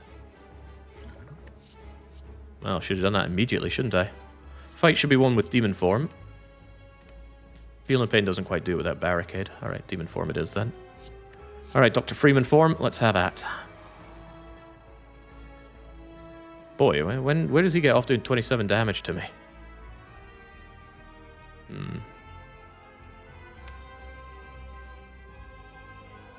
There are very negative connotations with playing Battle Trance into True Grit, because I could get rid of some things that I don't want to get rid of.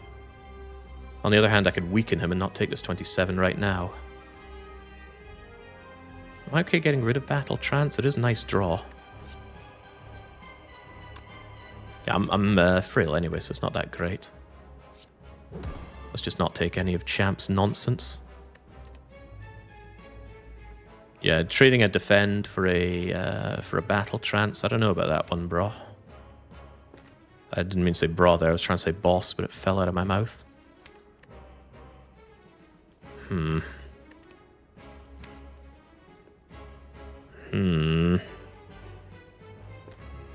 The wounds aren't so bad. I know they look bad, but they do draw for me. Really wondering about that Battle Trance. Man, how much does it draw really? And it's not often 0 cost. Be gone. Hopefully not ridiculous.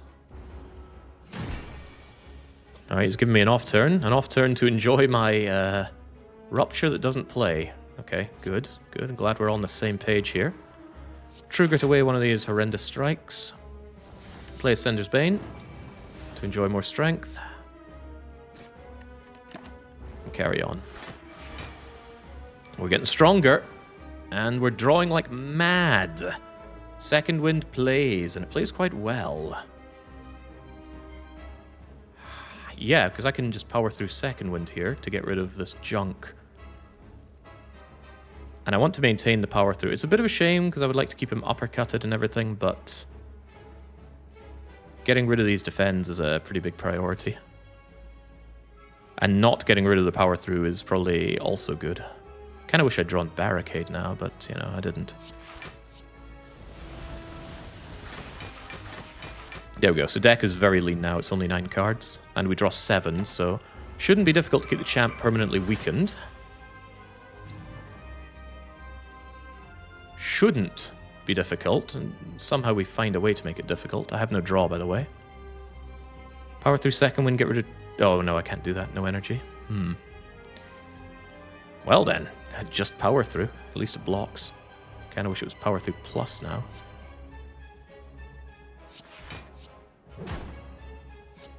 Keep this fool on his hind legs. Oh my god, I'm just permanently vulnerable. Champ knows how to play this game, it seems. All the good stuff is coming in obnoxiously expensive. Beautiful. Self-harm is good for you. Can True Grit away a crappy strike.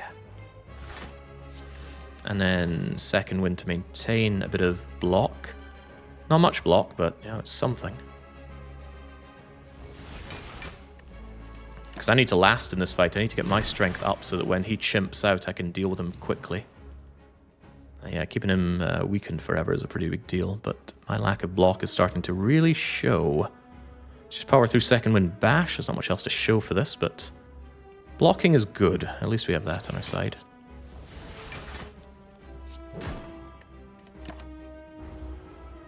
Because yeah, every turn I get stronger and he doesn't necessarily get that much stronger. Triggered away another strike, and then we just draw our entire deck every turn. That means we guarantee Second Wind. Costs me everything, but you know, it doesn't. I strike. There. I'm pretty close. He's going to chimp out real soon. Oh my god, I am just permanently vulnerable. That's bad, by the way. Like, exceedingly bad. The Frail as well makes that power through Second Wind not quite do what I need it to do. Fortunately, it's still barely playable. Barely. Does prevent me from uppercutting the fool. There goes True Grit. That's fine. True Grit has done its job of narrowing my deck down to one hand. Starting to wish I'd upgraded that Second Wind for more block here. What an agonizing fight, and it's not over. I'm just vulnerable forever. What's this anyway? Is this like Pimp Slap? Is that Face Slap? He doesn't have additional strength, but I'm vulnerable. So yeah, he's going to give me more frail, more vulnerable. Huh. This fight's getting out of hand, and not in a good way. I think I need to Hemo Uppercut Blood for Blood and go for it. I do not appreciate being weakened, but I won't be weakened next turn at least. Yeah, we can get some serious damage going in here, though. Alright, believe. I believe in me. Sure you can. Bloody for bloody. Get even stronger and kill him. Yeah, it takes him a turn to buff up. He gets rid of his debuffs, by the way, so a really bad draw could end me. But you know what I'm not getting here? A really bad draw. Time for you to go straight to hell, champ. Tough fight. Huh. Limit break, you say? We have some unorthodox ways of getting strength, but I don't think limit break is the solution. I'm not sure Second Reaper is. Bludgeon, on the other hand, is just some lovely, uncomplicated damage. Yeah, Demon Form was a real game changer right there. Think we could have done it without it? No, let's not delude ourselves. We needed that. We weren't lasting much longer against his constant vulnerability on me. So he spent almost no time buffing himself up. He gave himself one Metallicize, and that's it. He spent the rest of the time insulting me so that I kept myself frail, vulnerable, and weak. You better chance it to limit break. You have better chance to exhaust limit break than actually play it. It's not untrue. I'm going to be begging for extra energy here. I would even take Choker, actually. We don't play that many cards, so Choker is, for now, free.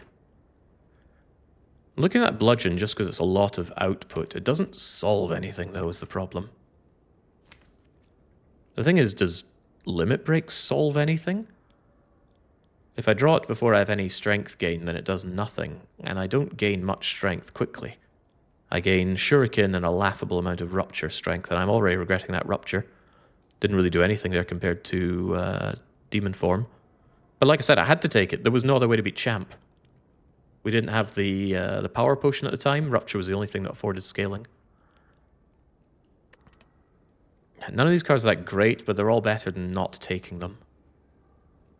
Bludgeon is indeed a good Snecko card. It is a lot of damage, and upgraded it's a ton of damage.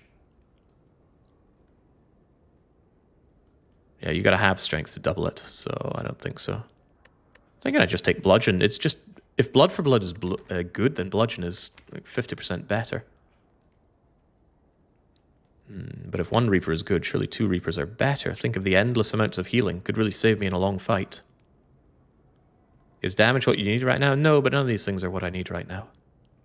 I'm finding it difficult to think about what I need, so maybe I should think about that for a second. I think I need a Demon Form. Given how that fight went, I think I need a Demon Form, which I of course don't have, and it's not being offered. Demon Form... I could afford a Demon Form in the shop if it were offered. So maybe I take Reaper and just believe that we can bounce back from the damage dealt. Go. Bounce back. Pyramid. Pyramid Snecko is intensely awkward. Don't do it unless you have a very good plan, which I don't. That's annoying though, this Pyramid together with Power Through, Second Wind, if I'd taken another Relic at the start, we'd be in it to win it. I don't want the... Wait a second, do I not really want the Curse Key? Curses are good?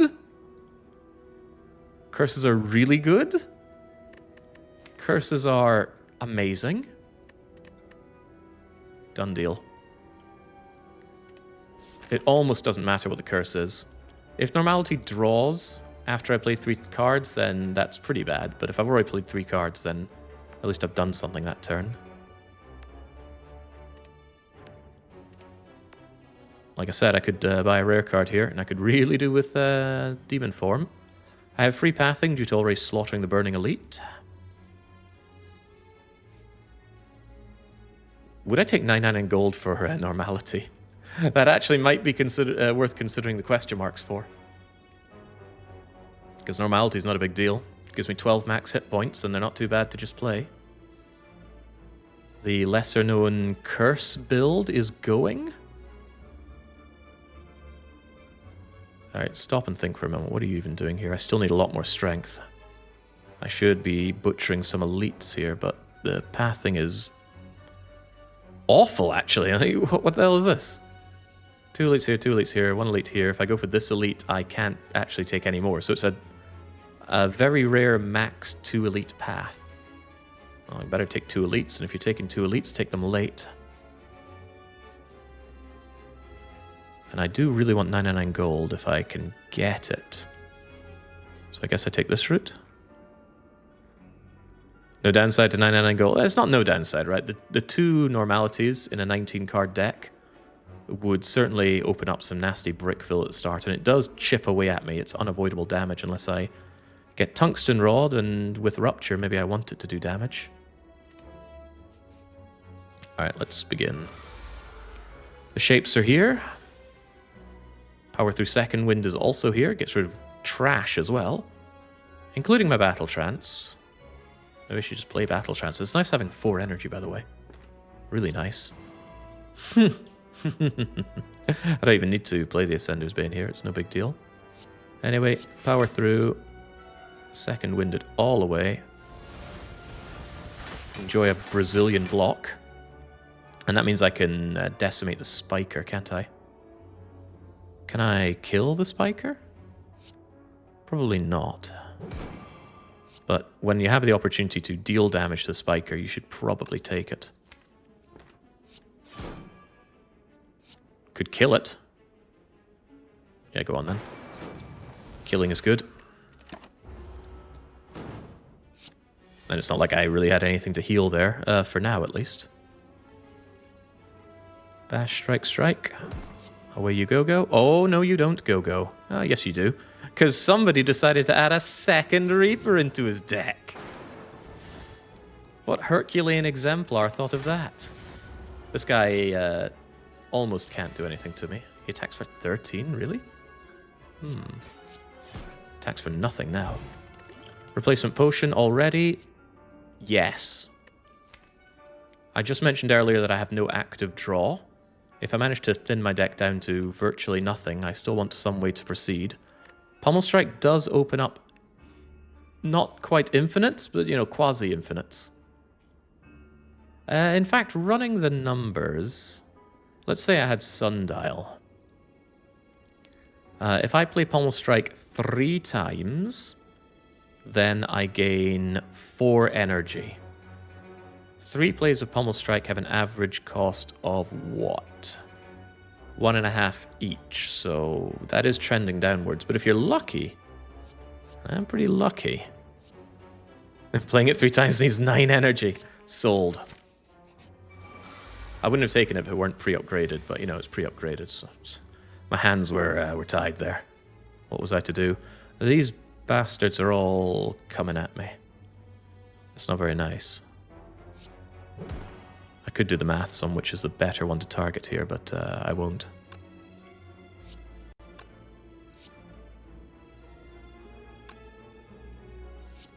What was that, 33? 30? This is massive overkill damage.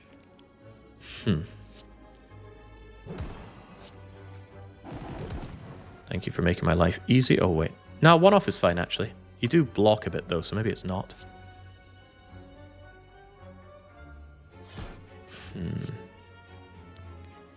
Oh, well. Yeah, I'm sure I can do some kind of Reaper lark. They're all coming in, but I was surely ready for this. Surely ready for this.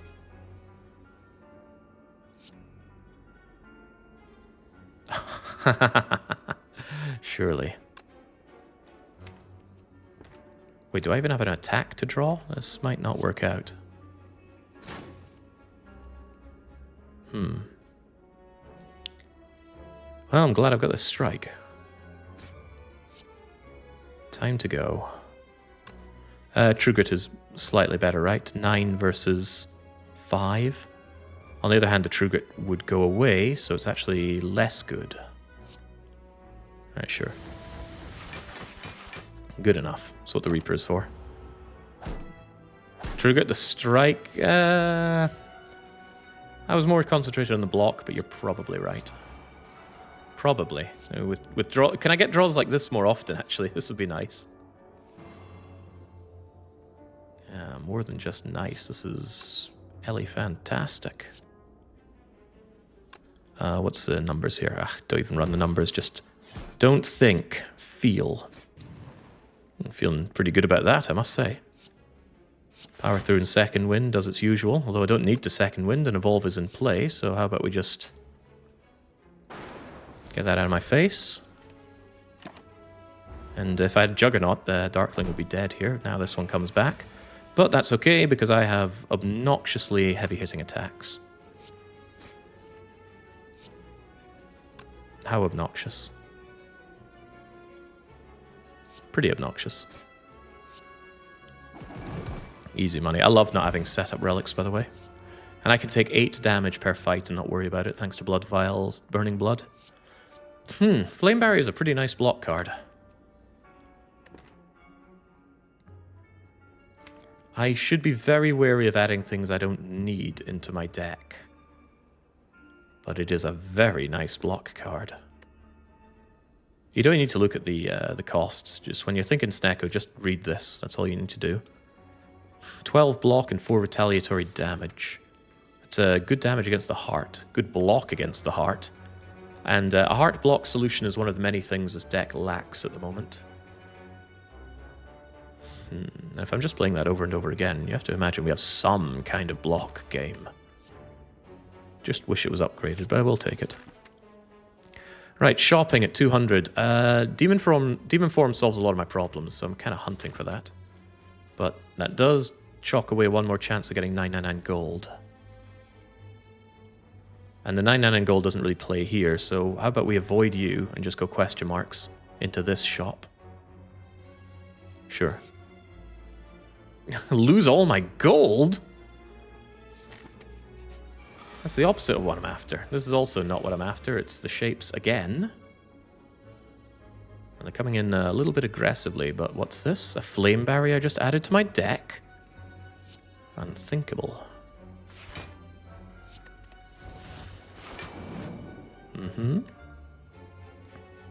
Rupture isn't in play, so these aren't really doing it. It would be nicer if that was an Ironclad relic than a card, perhaps. But the Ironclad gets plenty enough strength relics. No evolve in place, so those dazed could really hurt.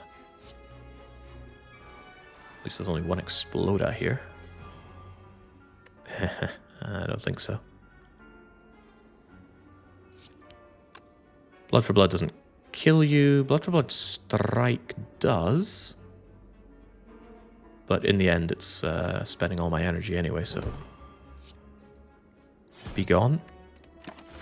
Kind of feeling bad not getting evolved down with these dazeds coming in, and there are a lot of them, sire. Whew.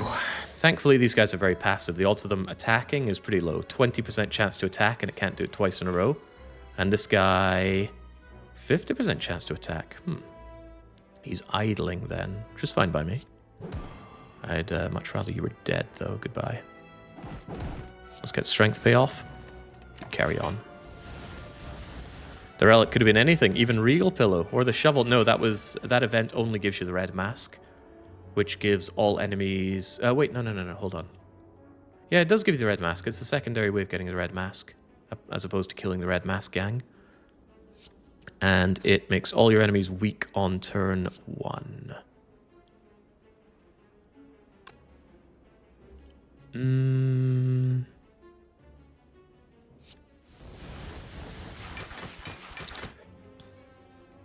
If I can block, I like to punish the Spiker. And I can block, so I punish the Spiker. Because a deck like this might struggle when it comes to gaining block. It might, doesn't have to. Certainly doesn't have to here. Yeah, just goodbye. And then hello? Not quite.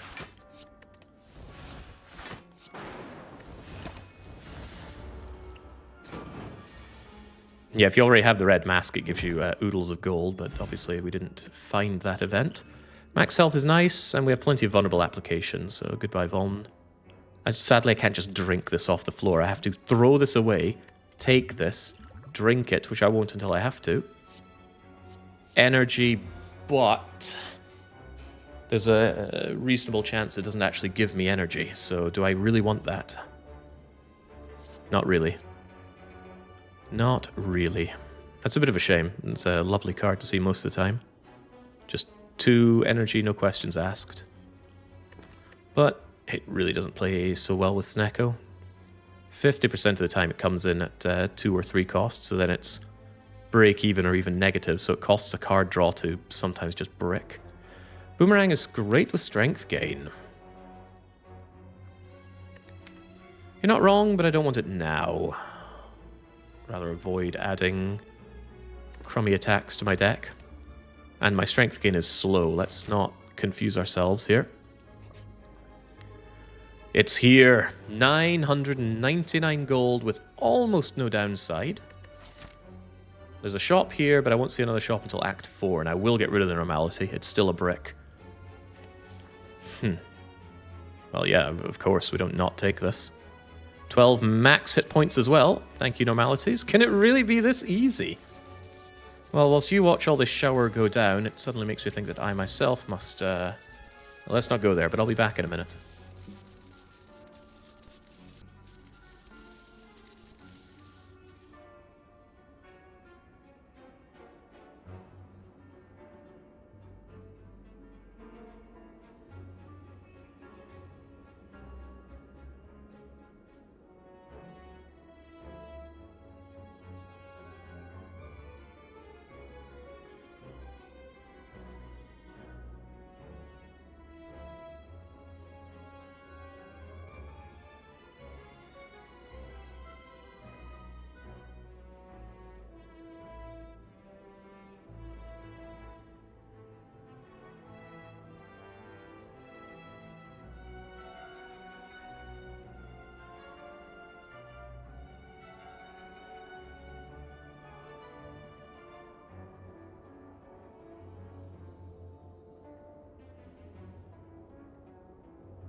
There appears to be some confusion about normality in chat.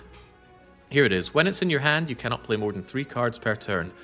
That is an ironclad rule, and there's no way to get around it. No. And that means if within your 3 cards you can discard it or otherwise eject it from your hand, exhausting it works fine, then you are no longer under the stipulation. But the trap is thus.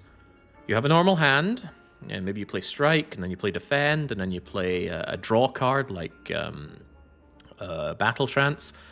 You've played 3 cards, you now draw normality, and you cannot even play normality to exhaust it. Because you've already played 3 cards this turn, you cannot play normality to exhaust it. And that's what Blue Candle lets you do. Play cards. The game is quite strict on its definitions and defines here, and I appreciate that quite a lot. Right, we only have to deal with 1 combat to get to the shop. But make no mistake, we are going to that shop. If it's a really awful shop with nothing good, then I'm going to be quite unhappy. To the point where I might even fish for a better shop and a question mark, but the odds of that are quite low. You never normally consider fishing for it.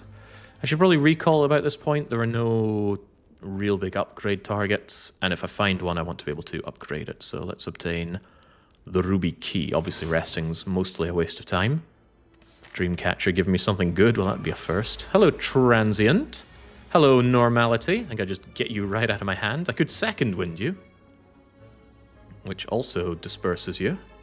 But Second Wind is expensive, and I kind of need to bash Hemo to not be utterly ravaged this turn. So bye-bye, Normality. Hurt me a little bit. It doesn't really achieve anything, though. I've got no draw. Yeah, it's just bash, Hemo, cry, because this isn't a very good draw. I mean, is it really that bad? If it's turn 1 and I'm not taking that against Transient? The problem is there's not much setup done. Burning one of my normalities is a great start, but we can do better. Rupture upgrade is big. Is it, though? I disagree wholeheartedly with that notion, but I could be wrong. I'm open to being wrong. Get those ladders up. Deal 9 or block 9 and also exhaust something. I have to believe in the exhausting.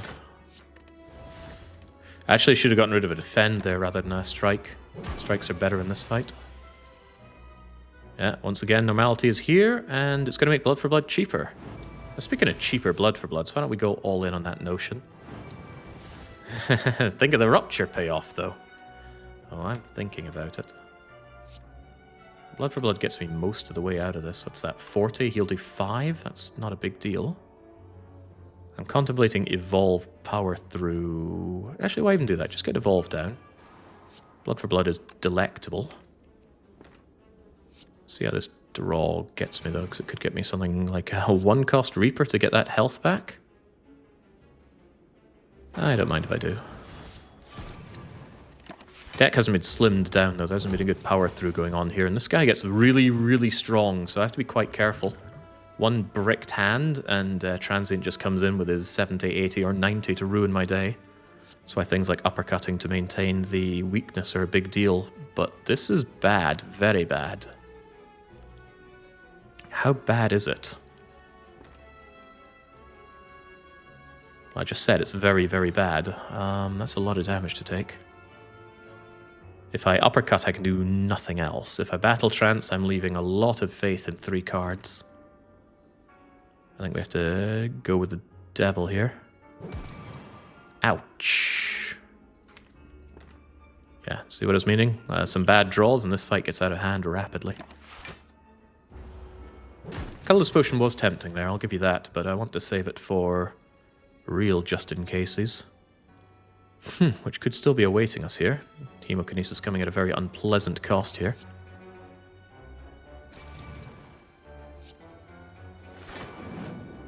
I've played 1 attack. If I do 2 more into the Reaper, then that's good. Can I, though?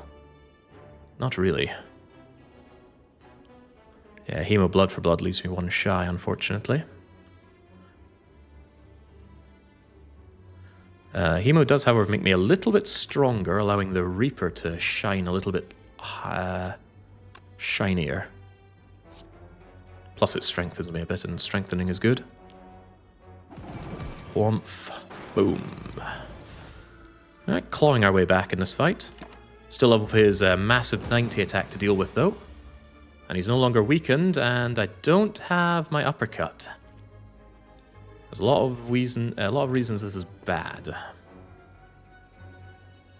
This could easily be Colorless Potion, because if I Battle Trance and still Brick, I die. Well, maybe not die, but might as well be dead. Unless there's Lee's Waffle in here. I don't know if we've seen that before or not. Could be 10 strength, all the rupturing. Yeah, well, it ain't. Alright, what's in the Colorless Pot? A 2 weak could save my bacon, but the Flash of Steel is a lot of damage, and it draws even more, and it's 0 cost. Weaken is quite a lot, though, but I believe in the Flash of Steel. I no longer believe in the Flash of Steel. Alright, I have to Battle Trance and Hope here. Okay, Uppercut is here, and that's a pretty big deal. Lots of damage, applies Weaken. I'd probably take that and then block as much as I can.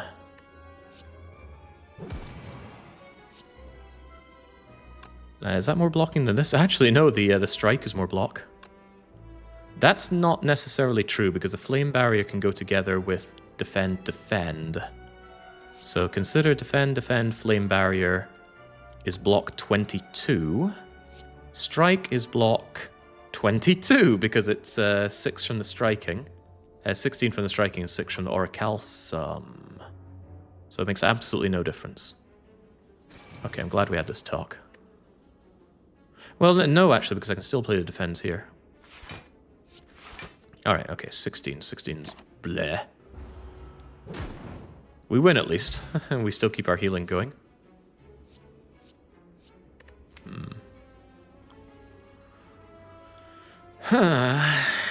Exhume Reaper? Not much else to really consider exhuming here. It does mean that if I accidentally power through something, it's not the end of the world. Another True Grit Plus could speed up my refining of the deck. You can exhume curses to gain strength.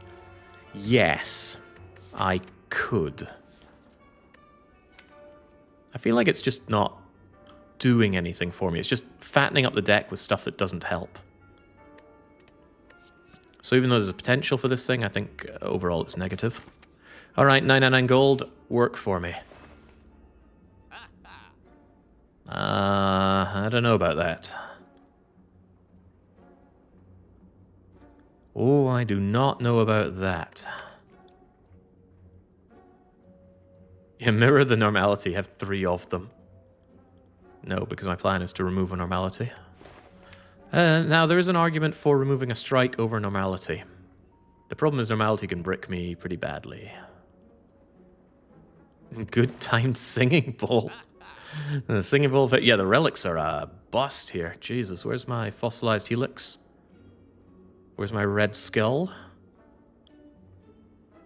Where's my calipers, even? I just buy it, you're a rich man. No, the money could still go a long way in Act 4. That's under the assumption I get to Act 4. Yeah, so there's a strong argument for removing a strike, because the normalities that go away when I play them.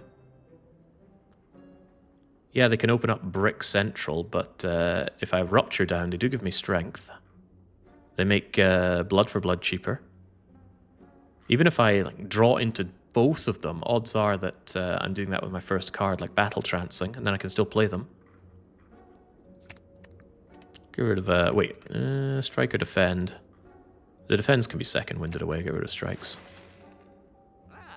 Rare yourself. How about that in flame? I don't think so. Wish you would shut up. Right, normally I'm tripping over myself to buy the mirror, but what exactly do I mirror here? Blood for blood? The uppercut?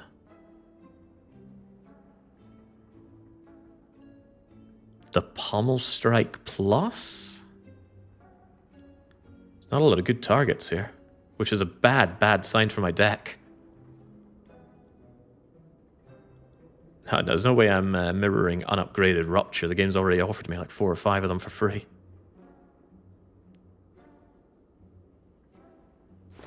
Let's see, we're fighting the time bugger. You don't have a power potion, do you? No, okay. That would have been nice-ish. I think I'm in for a bad time against Slime Boy here. My scaling just has not taken off. Another uppercut ensures a lot of weakened vulnerability on my foes, but it's another attack to kind of burden myself with.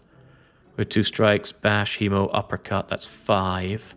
Blood for blood is 6. Pommel strike is 7. 7 real cards in deck. We do draw 7, but there's no opportunity for real infinite. I mean, Snecko kind of kills that, but what I'm saying is I don't want to add more real attacks to the deck.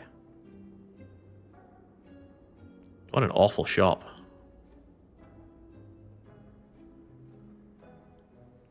Just awful. This was my worst fear. Getting 99 gold and then no payoff for it this act. And I have to take out both the bosses here to have any chance of payoff. Also, I have to key this relic. And I get another curse for it. It's quite funny. It's okay, you already... Wait, did I not remove... No, I kept the normalities, of course. You don't lose the max hit point 6 if you remove curses after taking them with Darkstone.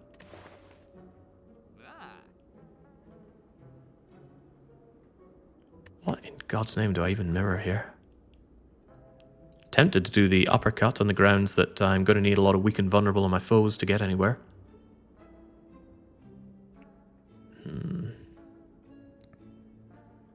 The one time you want Voodoo Doll. Voodoo Doll doesn't show up. It's a rare relic, by the way. So you're not likely to see it in the first place. Ugh. Duping uppercut just seems so bad. Dying rich feels like it's going to be happening, though.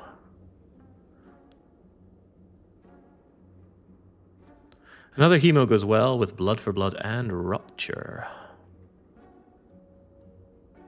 See, it doesn't discount the Blood for Blood unless it's in my hand at the same time as I'm playing hemo. If I have 2 of them in my hand at the same time, that is admittedly better. I think if I want any chance to win, I'm going to have to upgrade that that Rupture. Which means I probably need to go here. We already recalled, so let's go this way. Upgrade, Rupture, slaughter you. Upgrade... God, I don't know. Possibly Second Wind? Possibly Power Through, just get some actual block in my deck. It's a very weak deck.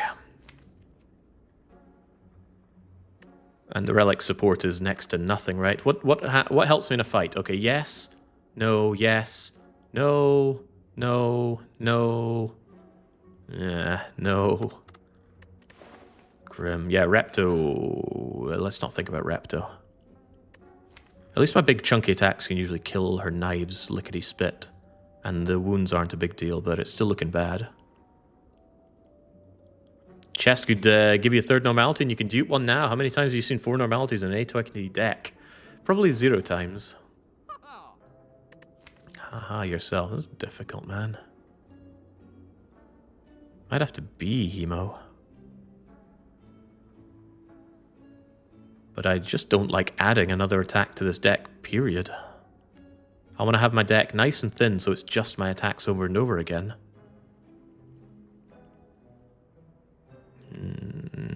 But I should do something here. And not second Rupture. No way is it second Rupture. What if it is? Yeah, non-upgraded Rupture is too slow. What I should have done is upgraded Rupture here. Dupe it here, and then do the recall here. I could agree to that, but there's no way I'm duping unupgraded Rupture. Too slow. Second Descender's Bane. Truly unique deck. Yeah, two bricks worth right there.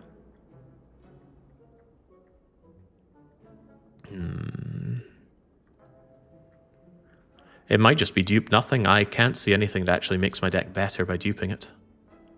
Except maybe the uppercut so I can keep my foes weakened.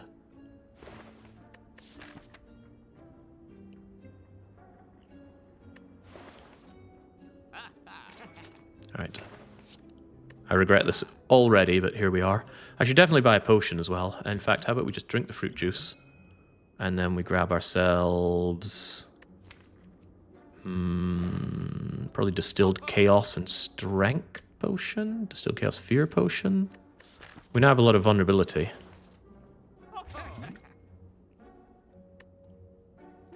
Alright, let's go. Gonna be dying rich at this rate. Doubt. Doubt is fine.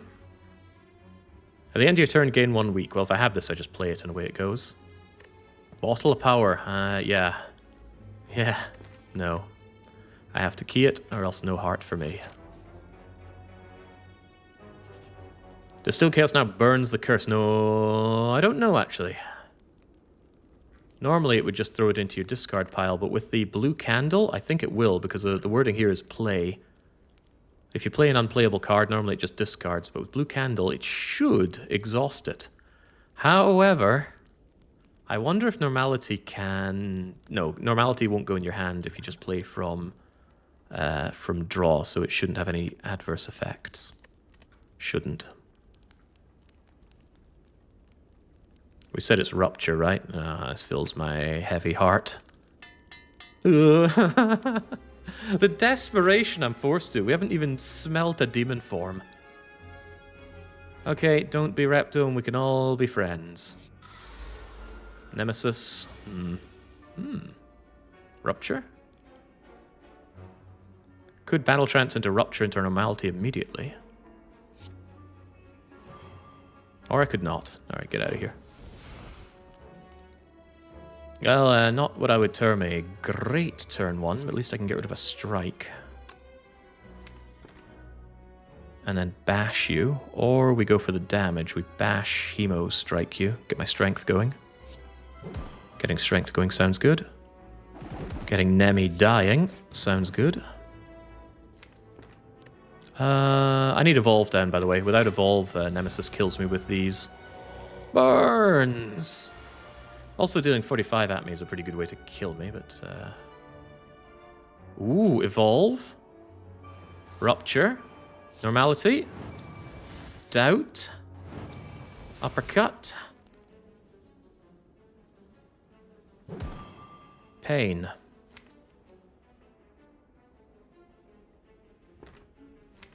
Could pommel strike and pray. Praying. Also more strength. Okay, meat on the bone is here to make me feel like what I did there was a calculated decision. Reapers are coming into a very unopportune cost. Second wind gets rid of just wound and defend, but that's still better than Nout.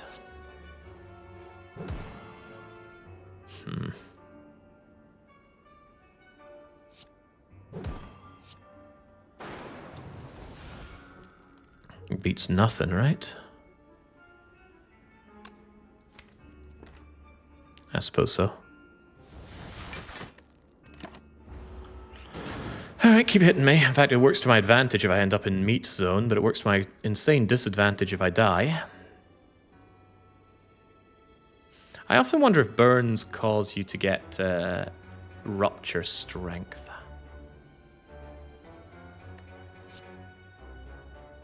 This is going to hurt. Burns do give rupture power. Okay, am I willing to take 1, 2, 3, 4, 5, 10 damage to strengthen myself to the moon? No, because he's already vulnerable and we have surely got everything we need here. Surely.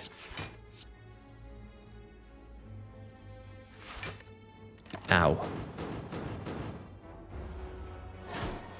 Alright, meat zone. Meat zone is back. Can this guy do me the solid and die? Well, power through second wind can aid a few things in terms of blocking, but I was more interested in him dying. Can that even be done this turn? I would need to draw a touch more here.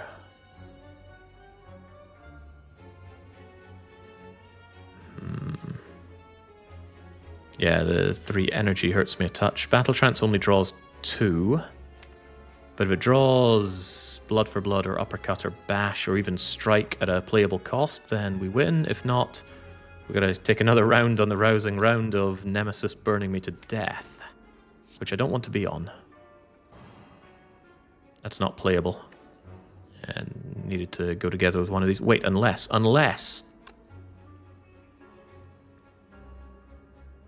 Nah, I would need to go together with Hemo. Hemo's 40 or so.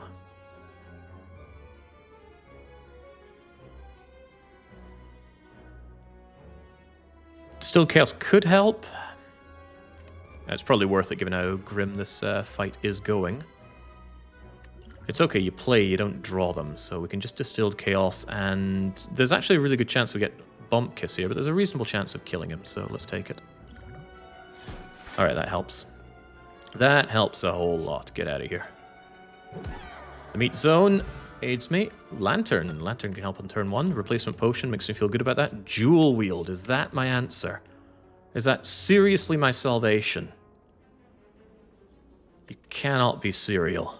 It's Jewel Wield Plus, though. You know what that works with? 0 cost attacks and powers. This deck's going places, but probably not good places. I might rest here, by the way. Still on the hunt for good cards. Don't want to die. Upgrades are what exactly? Evolve Plus would be quite nice. Power Through and Second Wind are dubious, but I'd rather have a good card, please. Also, Repto could be coming up and murdering me.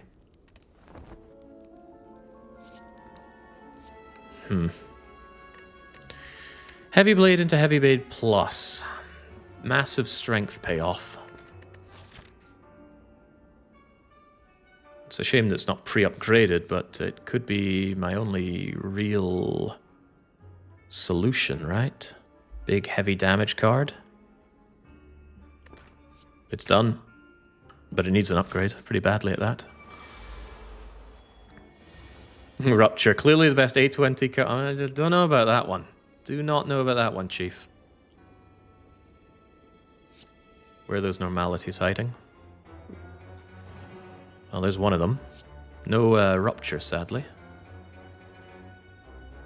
Does make... Well, I'd say it makes Blood for Blood cheaper, but it's already 0 cost, isn't it?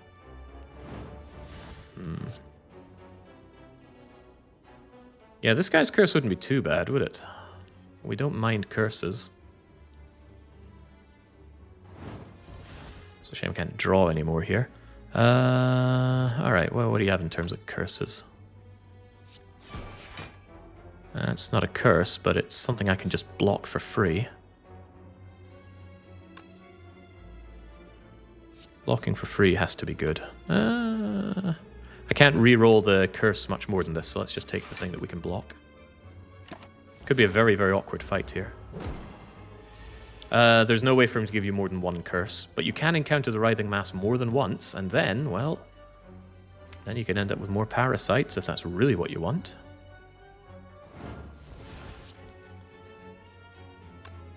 What else you got? Well, there's the curse. I guess I'll just take it. Sure. Maximum hit points, please. It actually heals as well. That's nice. Also good to know that I didn't mash him into hitting me for 57. That would be unpleasant. How many copies of Rupture do we want?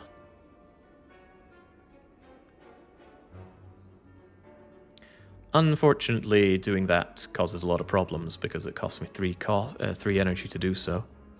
And that leaves me with, nothing but flame burying this massive attack, so... To add to my misfortune here, actually, I can only reroll him once. But you gotta think anything is better than that 57. Anything. That is better. Very awkward fight. I'm glad I rested already. Alright, so hurting myself is good. Thank you. Whatever you're planning, don't do it. You know what, you can plan that.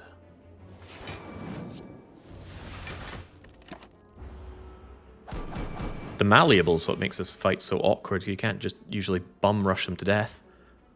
What about having bash, bash, bash? Don't know about that. That's just 100% of the time we've drawn dual wield at 3 cost. How unpleasant. Should I just take this crappy hit?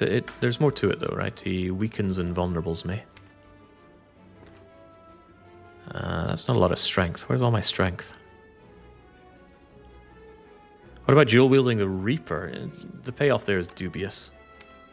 Because of Malleable, he usually gets enough block to not let the Reaper do any damage, and the Reaper only heals you if it does damage.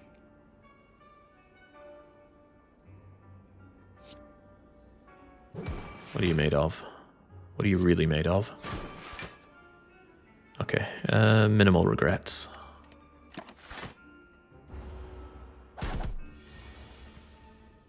Not getting weak and vulned at the very least.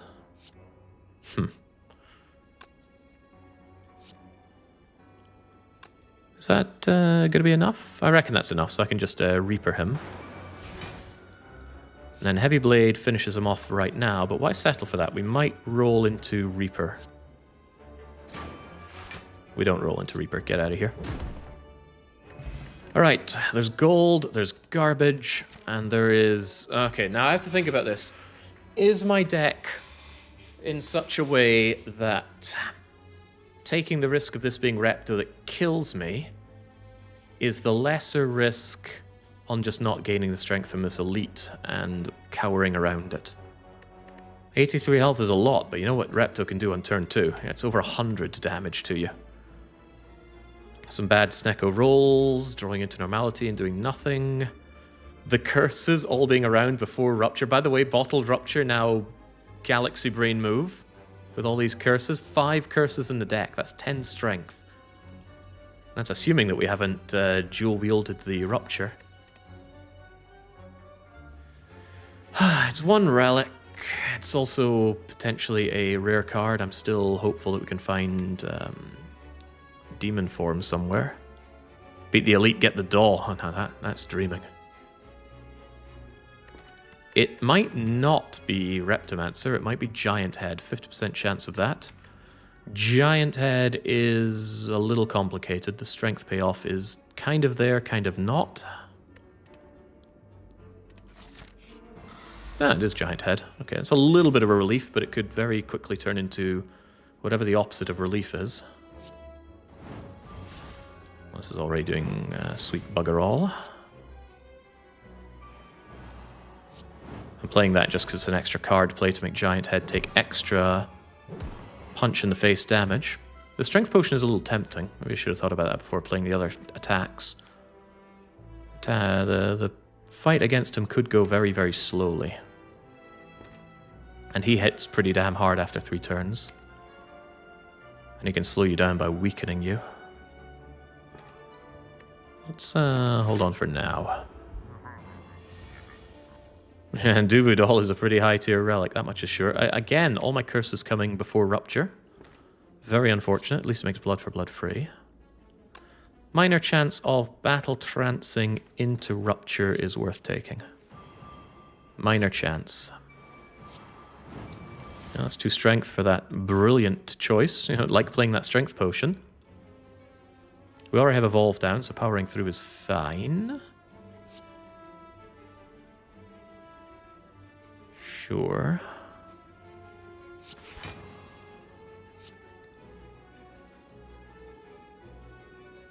Yeah, let's get rid of one of these defends. And then just play, and heal. And gain more strength. Tickle damage to Giant Head, though. I need to do a lot more than that. He's about to give me what's for. Hemo coming in at 3 cost is a bit of a joke. Like a really bad joke. Dual wielding it's not quite the fun it might seem. That doesn't reduce my max health, by the way. Your max health is reduced if this is removed from your deck, not exhausted from your draw pile. This is not good. I think I need the extra strength, though, however you cut this one. Am I desperate enough to dual wield the strike? The answer might surprise you.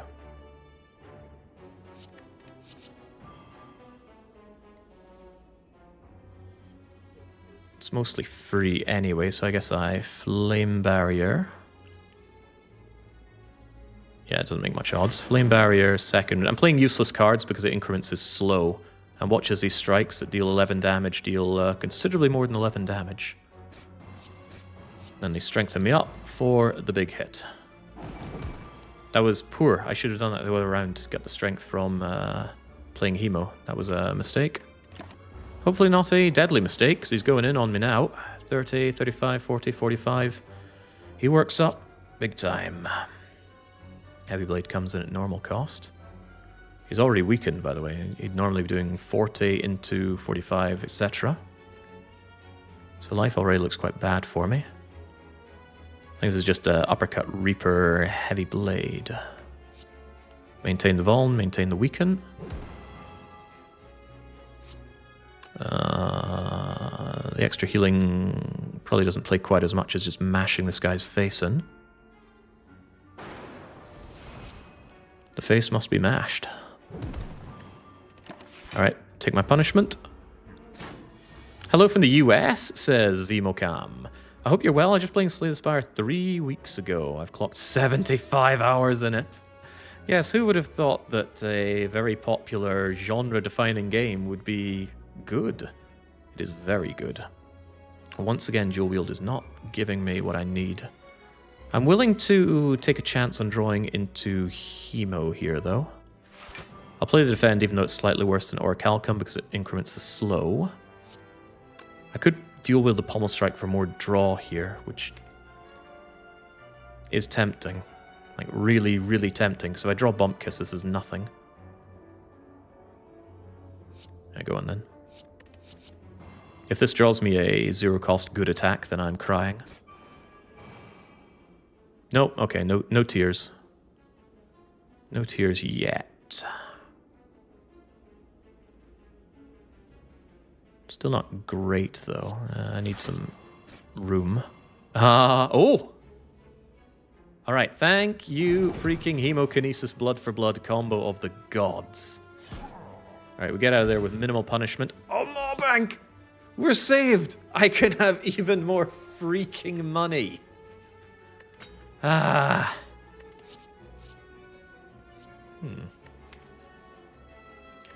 Wouldn't say no to that Dark Embrace. Could be the difference between getting my way down my deck and not. It turns my curses into draw strength cards, which is very good. And it does not need an upgrade. Skill potion over these? I don't know. Can't think of a skill that suddenly turns everything into coming up Millhouse. Whereas 3 draw can dig me out of a bad situation, and strength can get the ball rolling. Although really, with so much strength gained during the combat, is this strength potion really worth it? Strength potion won't bail me out of looking at 40 damage coming my way with no response. Skill potion, on the other hand, could be impervious. Skill potion could double your strength. Yeah. Yeah, go on then. Resting is 21 health, which is a lot of health, but I maintain that this Heavy Blade needs to be upgraded for any chance of victory.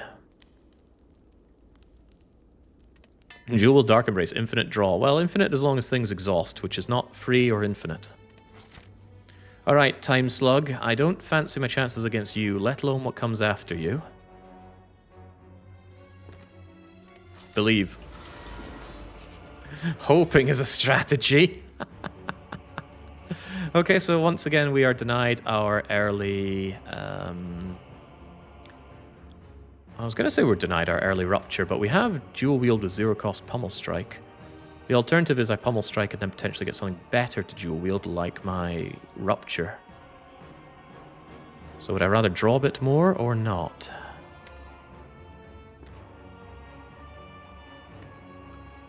Pummel Strikes are pretty good, but I'm going to be drowning in Pummel Strikes if I take those right now. Could give me a lot of things to... Oh, could easily draw Normality, which ends my turn immediately. Yeah, that has to be done. Well, it's not there, so we were foolish for even considering that. Do I just Dual Wield Reaper and then Second Wind? think I do, because I don't want to get rid of dual wield. It could be a really good way forward, but I don't mind getting rid of doubt. Trigger that strike, maybe, actually. Yeah, dual wield the Reaper and then second wind away defend doubt. That's good enough. Could play some of these Reapers for not much of anything. Two of them get shuriken value. Draw pot. If it draw pot draws normality, then I can't do anything because I've already played 3 cards. Although that's a good point. Draw potting with the potential to second wind away the normalcy would have been a decent idea, but notably I didn't do it. Alright, well, we don't want doubt hanging around, and playing it now has no real benefit. Could just hard cast blood for blood, get the fight and get the damage going. Same could be said about Reaper and get one of these out of my face. And keep him around. This fight could get very ugly. I mean, damn, is he one ugly mother. Still no normalities is actually concerning me right now. But even more concerning is that just Rupture keeps sinking to the bottom of my draw pile. I need it pretty badly. This is probably Battle Trance moment. Even though, well, there's no other draw, so we got to go for it. Ooh, nah, that's not bad. Rupture into normality. Dark Embrace has to sit on the shelf, unfortunately. Thank you for the strength. I would love to play 4 cards right now. And I can power through Flame Barrier, defend Hemo.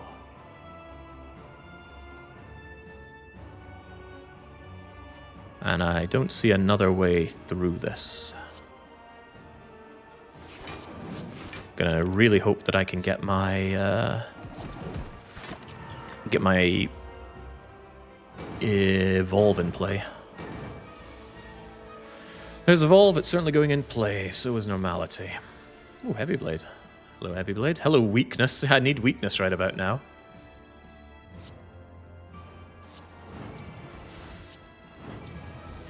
Feeling strong. Feeling stronger. Yeah, I probably need this health back approximately now, dude. Thankies.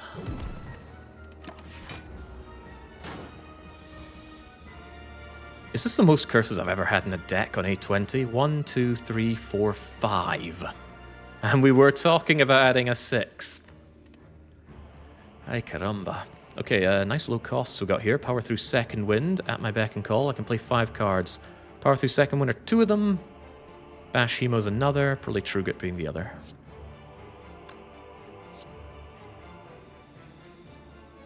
He's going into Splitsville. He's going to say Foolish, Foolish. But that's okay, I think. There's a marginal chance that I just dual wield Heavy Blade plus and just destroy him. Pretty freaking minimal though, but whatever. That was the wrong order. He was all very vulnerable. Should have Hemo'd then bashed. I'm just not used to having Rupture in play. It's such an unorthodox way of doing things. Second Wind after I True Grit, or I don't think I want to True Grit, do I? Because that ruins. No, actually, the block is not relevant here. All right, goodbye slime, goodbye everything else. Hello block that I can't use. All right, Time Slug takes an off turn. Can I kill him? It's still not inconceivable that I dual wield Heavy Blade and mulch him. Pretty inconceivable with Battle Trance being 3 cost, though. But what's the alternative? There's not really one. Well, there's not much of one. This draw isn't that bad, but it's also not that good. Better get it moving. Draw pot. Draw pot for the minimal chance that I'm able to dual wield Heavy Blade and still kill this thing this turn seems delusional.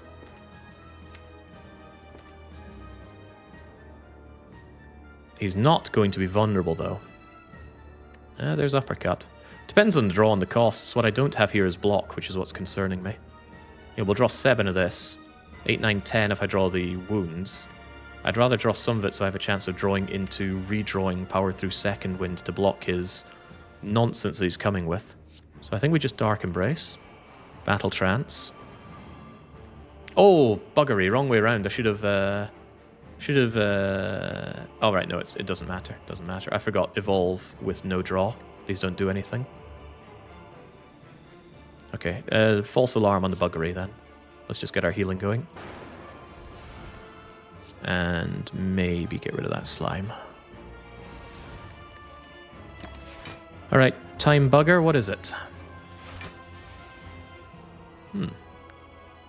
Oh, would you look at that? Dual-wield heavy blade!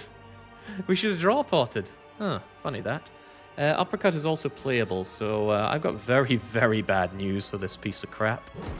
I mean, exceptionally bad news. I mean, I hope you're not on Time Slug's side. Because I'm not. I'm gonna kill him with a strike, that's how much I disrespect him. Alright, well I did say it's dependent on how the Snecko draws are for us, and the answer is clinical. No potions, full health. Onwards to the Awakened Chump. He dies pretty good to scaling that does not revolve around powers. Unfortunately, I kind of need Rupture and I really want Evolve in play. What does that spell for me? Ugh, it's only 2 powers. Dark Embrace can probably stay on the shelf for a while. The problem is his little entourage need to die as well. Funnily, they're not minions. Even though they flee, if the Awakened one dies without the cultists going away, they will just flee at the end. And it kind of bugs out because he goes grrr again for some weird reason. Alright, well, never thought I'd see a Rupture deck in my life on A20. But here we are. Can we pull out the finish, though? Is this just a draw pot moment already? We can buy full pots at the shop. We can buy out the entire shop at the shop. This turn 1 draw does not fill me with confidence. Yeah, I need a better turn 1 draw than this. Well, that is strength gain, and it's even more draw, although we could draw into normality, so let's keep that in mind.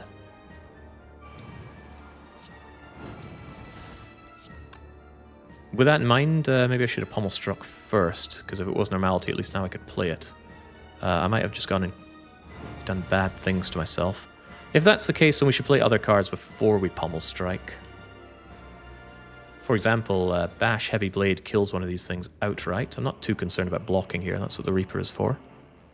With any chance, the Reaper is plural. Middling hit point cultists on both of them. Just Bash Heavy Blade one of them into Oblivion, it will kill. Caw-caw! And we'll see how cursed the normalcy is. Knew it. Knew it! No real regrets, though. I mean, yeah, I could have Pommel Struck into normality, played it, and been a bit stronger, but... Hey, normality will be back to be played again. Is that good? Probably not. Probably a misplay. Let's keep moving. Good draw pot, though. Undeniably a good draw pot.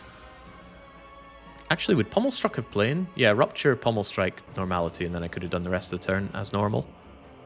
Alright, no need to concern myself. Just play normality, become even stronger. Then be a little bit sad. Is this just Flame Barrier, Defend, Cry? I'd like to Hemo for extra everything. But I can't Hemo strike you to death and I'm eating this damage. Looking ugly, to be honest. Or can I? No, not really. There's a skill potion, of course, but I'd rather that was my get out of jail free card, not my being a wimpy wimp card. I don't plan on playing any more powers. Like, this is the worst the Awakened one can do to me, which is still admittedly bad, but we have Power Through and Second Wind. Oh, that's right, we top deck Second Wind. I'm going to have to uppercut him to keep him from obliterating me here. Power Through still good because we have Evolved down. I'm just not playing my cards for some reason. The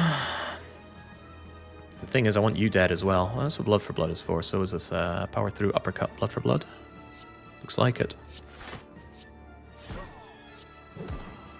Please don't hurt me too badly.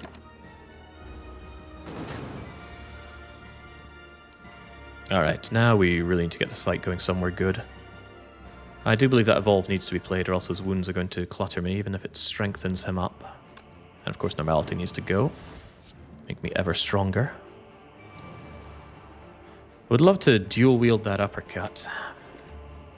Odds of that happening are pretty low, but Battle Trance could draw me 0-cost dual wield. Dual wield the Reaper, rather. I think I need the health back. I did not already play my other Reaper, so the opportunity is still there. What do you got? Okay, well, he's vulnerable forever. He's also kind of weakened forever.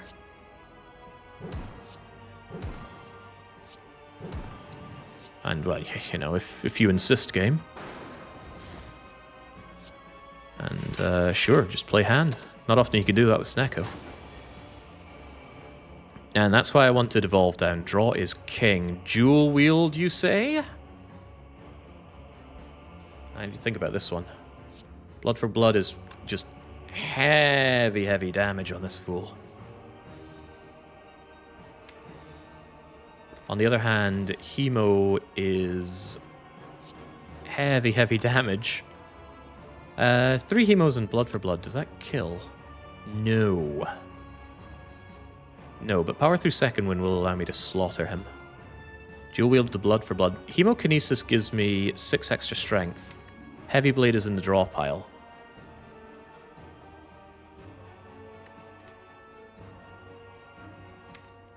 Six extra strength is 30 extra damage. It's pretty good.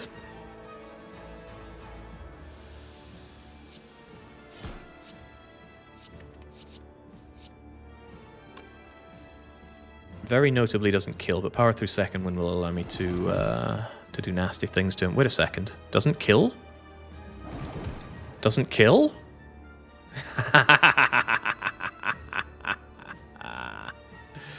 Gets smoked, Awakened One. Oh, do I just Power Through Second Wind for the hell of it? I don't have Dark Embrace down, so it doesn't draw. But maybe not having wounds is better than having wounds. Gets rid of this True Grit as well, and the True Grit is doing a whole lot of not much. Wish I had Calipers. Alright, he transforms, but now I can play powers without him becoming ever stronger. There's Dark Embrace. There's my Heavy Blade, but he's not vulnerable. Ditto for the Reaper. He is serious about this, by the way. He wants me Guts for Garters. This is a very justifiable skill potion moment. Because currently I'm tanking most of that.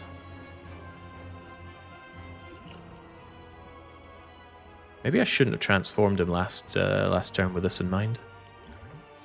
Oh, there's Impervious. That's pretty good.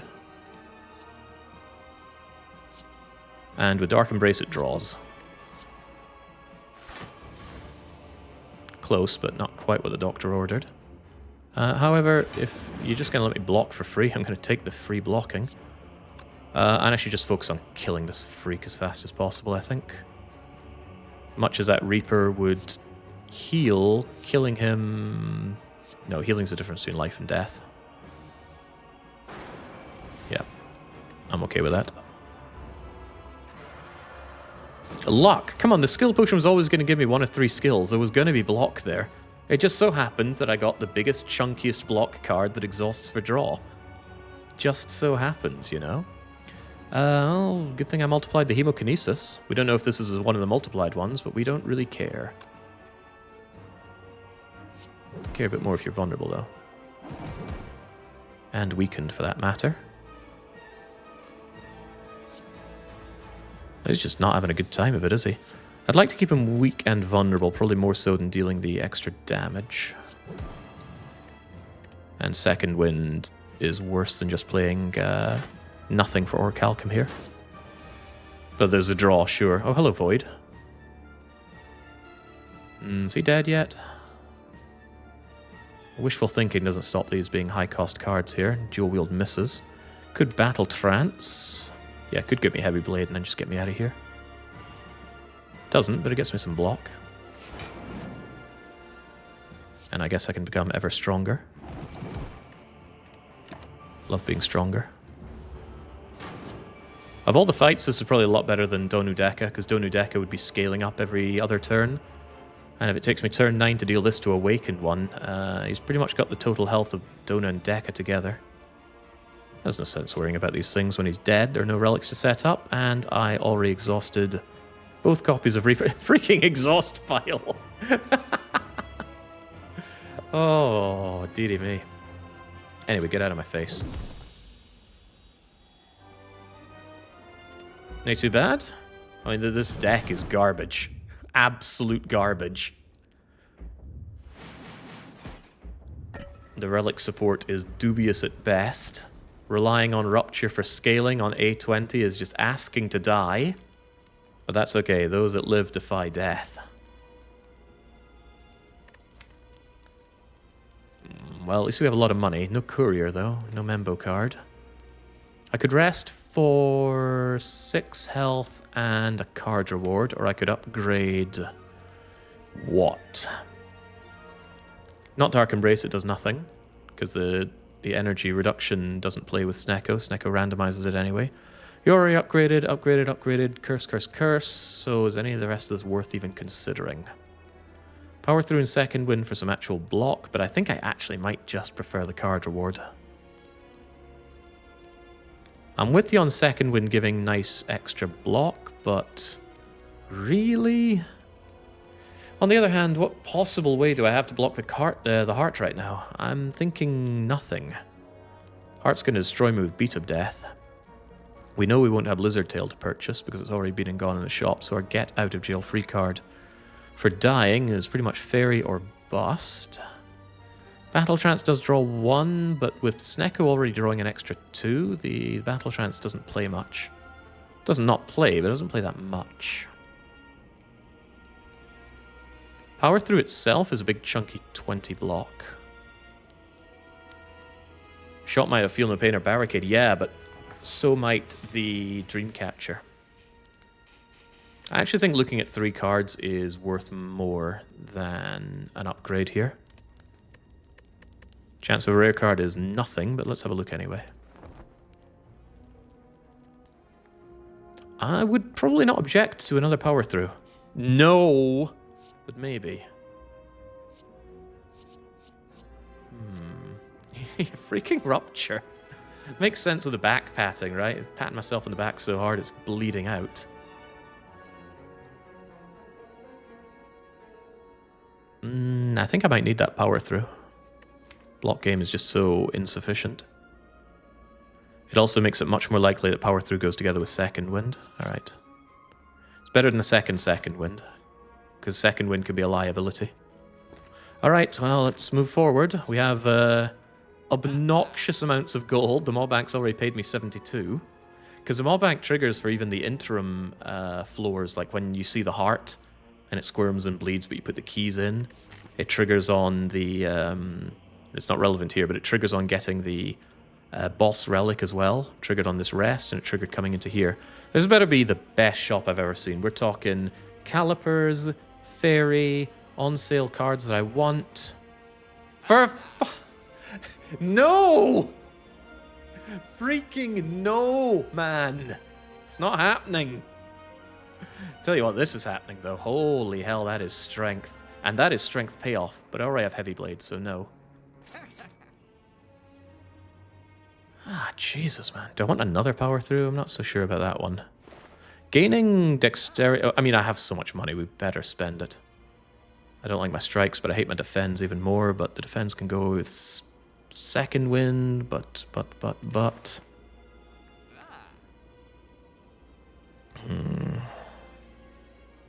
You've got to take the Rupture at this point. I absolutely do not. I lowered myself to take 1. If it was Rupture plus, maybe we'd talk, but Rupture minus, no thank you. Sling of the Courage gives me 2 strength and Spear and Shield, which might play.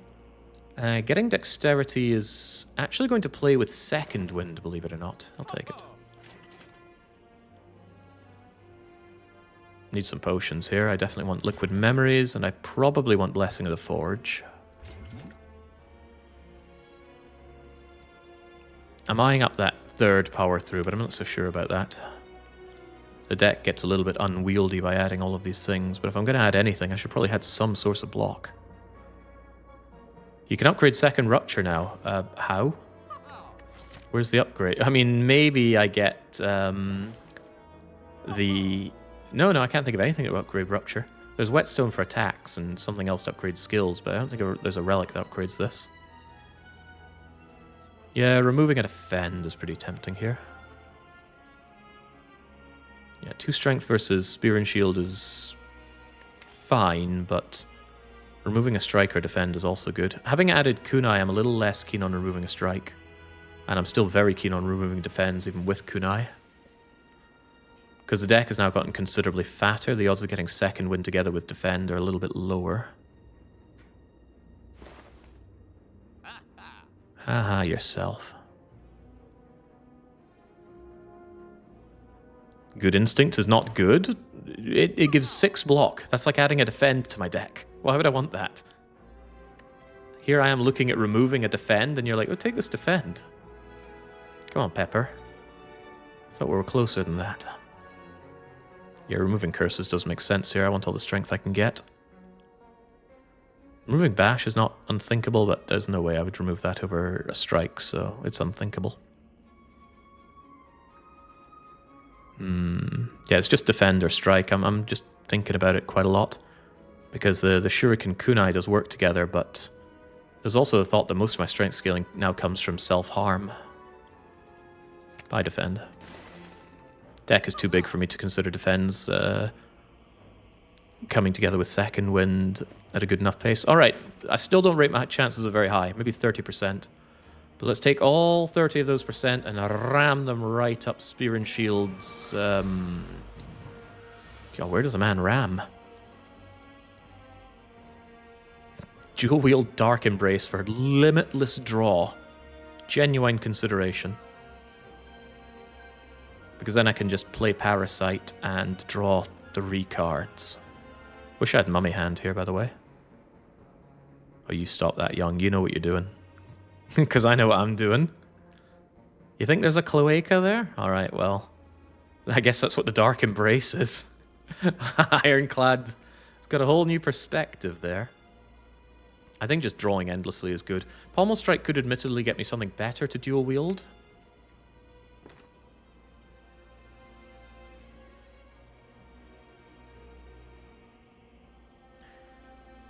Could get me Normality, actually, which would be better to play now. So there's probably a good reason to play Pommel Strike right now. I have quite a lot of energy, so sure, let's see what you're cooking. There's Normality. Very glad I did this now. Yeah, so we get rid of Normality. There's still a chance that we draw into Normality, and that makes my life a lot worse. But not having this here is a pretty big deal.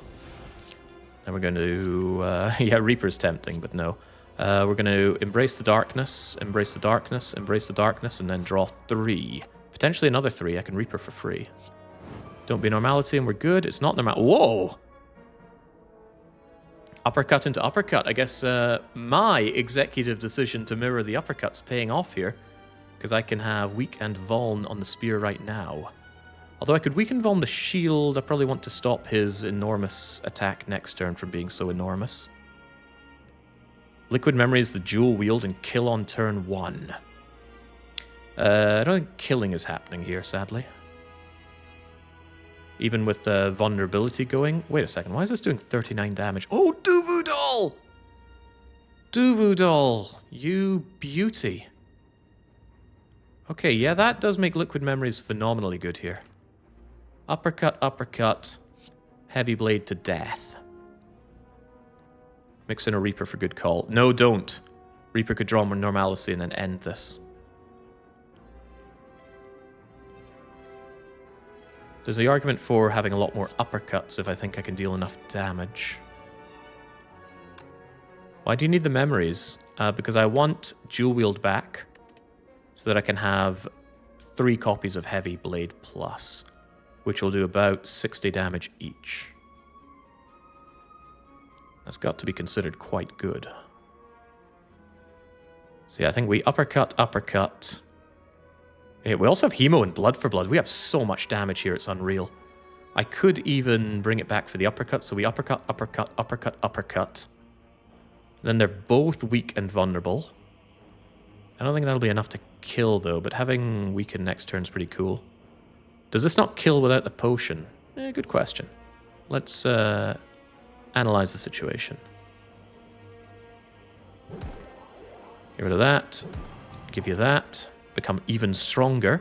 We've got 42, 39, and 66. Okay, that does kill. 42... Do I have to put all of it on? 42 and 66 is 100 and not quite enough. But if I blood for blood, heavy blade, hemo, you... Can't Reaper. The Reaper could draw me normalcy and end this. But killing the spear makes next turn so much easier. Alright then. Whack. Whack. Whack. Reaper? Drawing is good, and we still have a turn to go here. Okay, it didn't happen, and rather unfortunately, I would have rather had those next turn. Let's keep moving. There's normality. Okay. No problem, though, because I don't need to play them. Being weak is a bit of a pain. Ah, you don't worry, do you? Brilliant turn, by the way. Absolutely brilliant. Didn't need the potion. Because we used our brain. Not something I'm known for doing a lot. Don't even need the Rupture strength that much. Look at that, I'm sitting on 7 strength. And Flame Barrier just full blocks this, which is rather nice. I love full blocking. That didn't reduce my Dubu Doll stuff, did it? No, it cares about the deck, so it's fine. No downsides. Downsides are verboten. This does nothing, does it? Not a sausage. Nah. Using your brain for what? Catching goblin arrows. Why does he have to keep bringing this painful stuff up? Okay, when in doubt, become even stronger and make blood for blood cheaper and get the hell rid of normality. 1 Reaper is good, but imagine what could be done with many, many more Reapers. I'm looking at that dual wield. If I can just clear some space in my hand. Which I could.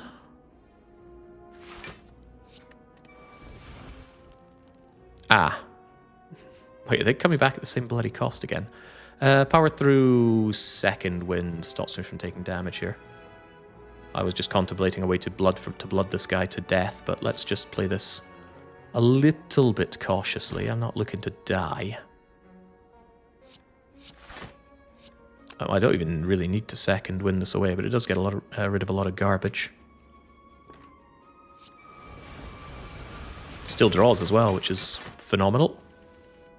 Yeah. Draws a lot of bump kiss. Hold on to this just in case? Yeah, just in case. We're currently healing just fine. Yeah, still healing just fine. The uppercuts come in again with their wombo combo. Weak, vulnerable, vulnerable, weak, vulnerable. I'm very, very strong and angry. Maybe a little too angry for my own good here. I'm going to take some damage, but that's fine. We can heal it back, no problem. In fact, how much am I losing? No, we heal it all back with Blood Vial and Burning Blood already. So you just freaking die? Nothing to set up. Just to count it again, yeah, we're full health. 97 plus 8. Ugh, incalculably high number, so I won't bother. Yep. Oh, wow! At our final moment, the rare relic, the bird-faced urn, ensures that we can heal 6 additional health. Maybe infinite healing with dual wield. Because every time we play a power, of which we have 1, 2, 3... 3, we heal 2 health. No, none of this. I will concede Clothesline Plus with its application of 3 weak could really help me against the heart, but I don't think it helps me enough. Consider how much healing you could have had with all those additional ruptures, Jake. I'm full health. I'm actually full health. Not a single hit point missing, excuse me. Infinite Reaper's already infinite heal, yeah. I'm looking at that clothesline because... How do I die in this fight? I die to the heart just suddenly shrekking me in the first cycle. Of course, Beat of Death is another consideration. So I do need to thin my deck down, but not to the point where I get rid of some nice reusable block cards. So I need to keep Second Wind Power Through, even if they don't always hit. We have this to help out, and I really want to Blessing of the Forge Power Through Second Wind together, so that I have a lot more block. If I can get Second Barrier in with that, all the better.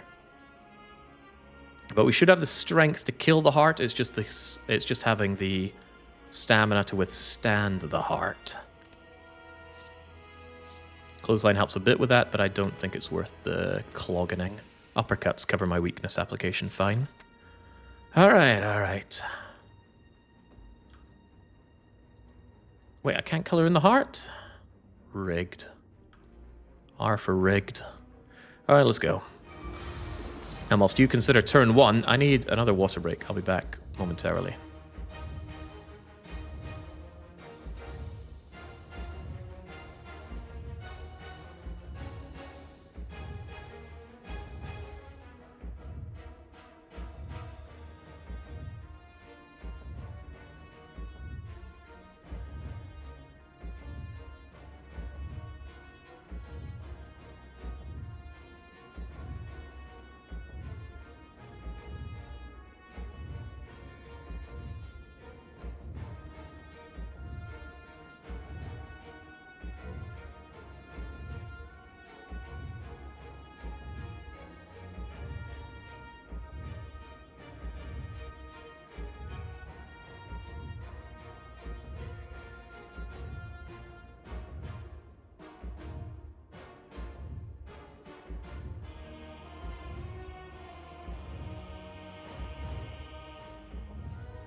Right, I hope you've had time to think about this, because I have not. I think we just pommel strike and immediately see what we can draw into. If it's the other normality, then of course we played 2 normalities. Could actually just true grit the normality. That gives me some block, gets rid of it, and doesn't hurt me, and I don't need to be hurt here. But the chance that I pommel strike into Rupture Plus is ever present, so I should take that chance. Also worth noting that we have the Blessing of the Forge Power Through Second Wind that I was talking about wanting already. It doesn't hit much else of value, though. It hits this strike. Let's draw a little bit more. Ah, well, goodbye normalcy. Hold on, this isn't Second Wind. That's Power Through, Power Through. What am I talking about? Nothing good, that's for sure.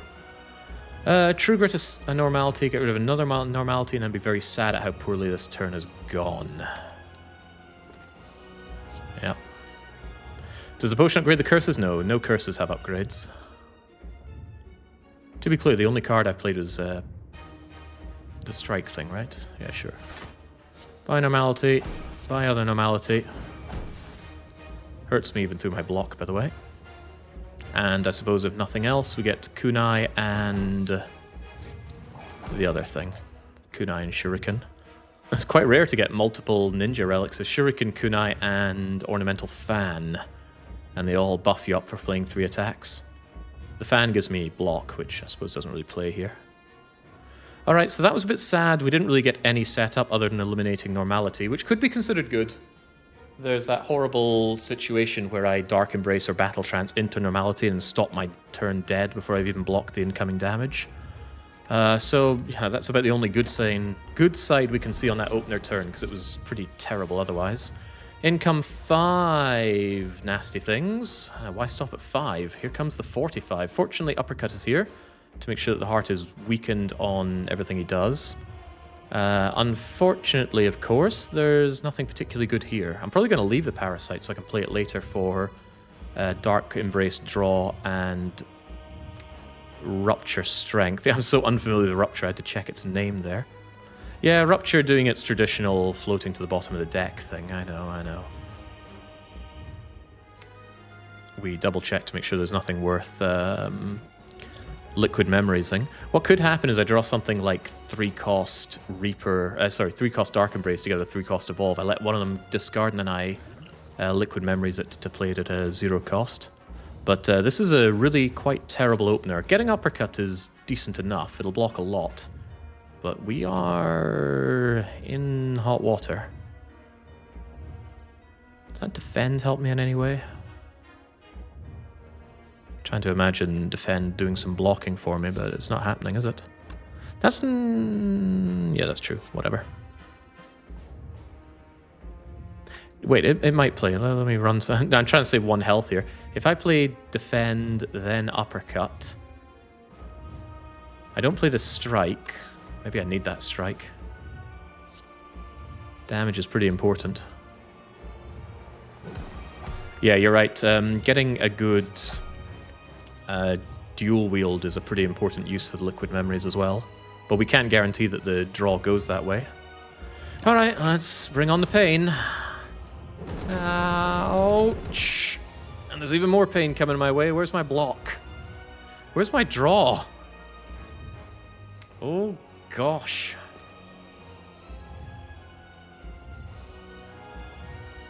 Well, I would dare to say this is quite bad. We haven't had any of the setup here. Power, power, power all down here. We have no powers in play. We don't really have much to show here. Flame Barrier came on the non-multi-hit turn. Well, this is exceptionally bad. Of course, Battle Trance comes in at 3 costs, so it might draw me stuff that I can't even play. And even if it does, what would it get me? Nothing good. Yeah, getting that bird-faced earn value. Might be having to get the Reaper value already, given how poorly I'm taking damage. I mean, what could Battle Trance do for me?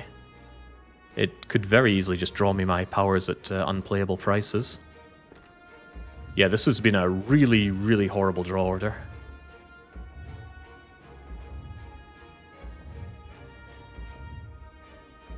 Is it just... even Hemo doesn't play right now, because Rupture's not around.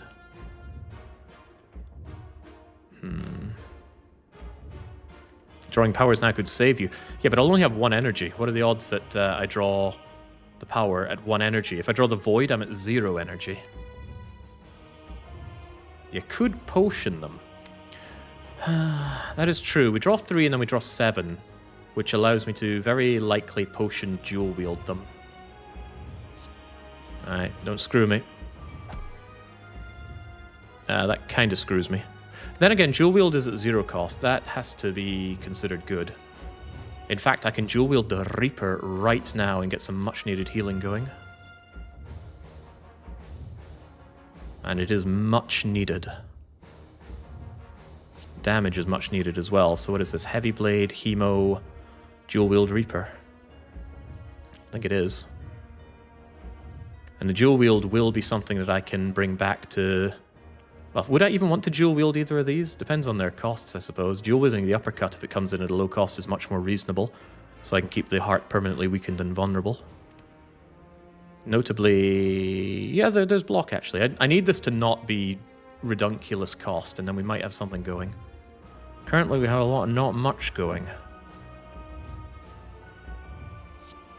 Yeah, shame that Rupture's useless. If only we had a second copy of it, then it might be playing for me. I think I can get away without playing Hemo here, right? Because I'd really, really rather not play Hemo here. I need to save all the hit points that I can, and that's an additional 4 damage. I think I'd just rather Reaper my way back up for now. Although if I end up 29 damage short, I'll be crying. I don't want to cry.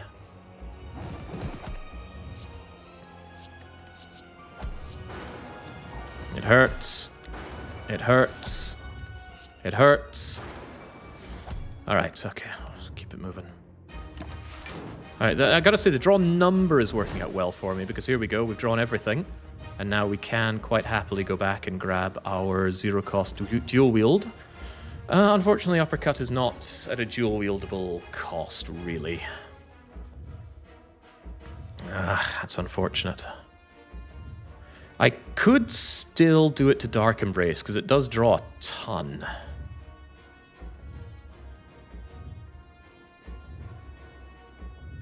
So if I dual wield Dark Embrace, play Dark Embrace 3 times. Where's Rupture, by the way? Are you telling me I didn't play Rupture? Oh, because it was 3 cost. I could bring it back. It was 3 cost last turn. That is a damn shame. That could have helped a lot.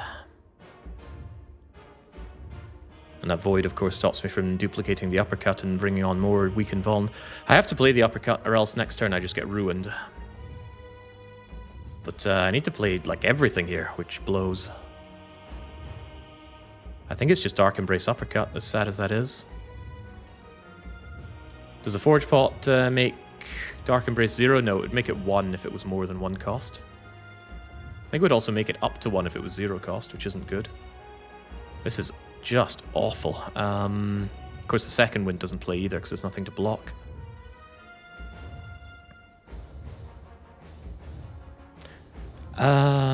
There is the marginal possibility that I Liquid Memories the dual wield. Then I play Dark Embrace and I draw with Doubt and Slimed, which might get me something to duplicate, but the odds are too slim. I should save that thing for later. If you potion the dual wield and play it, it'll go back into the draw pile.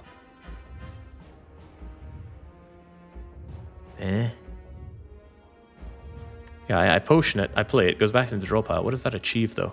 It's still going to be shuffled out next turn, or if I do any amount of drawing. The point, I suppose, is that it could go back in there, but then there's no point there's no point having it there at low cost, because I can only potion it once. And it comes back at 0 cost anyway, so what's the big deal?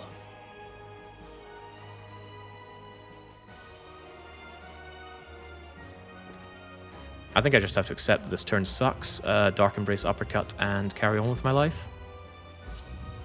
Maybe get rid of Slimed as well, because I won't have Evolve in play. Maybe even get rid of Doubt so it doesn't show up again. I don't know about that one, though.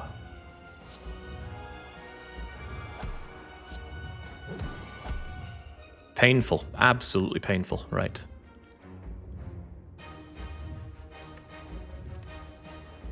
Okay, don't hurt me too badly. You're going to have artifacts, so I can't really do nasty things to you quickly enough. Rupture at 2 cost, and it's already trying to kill me. Sweet mother of mercy, this is bad.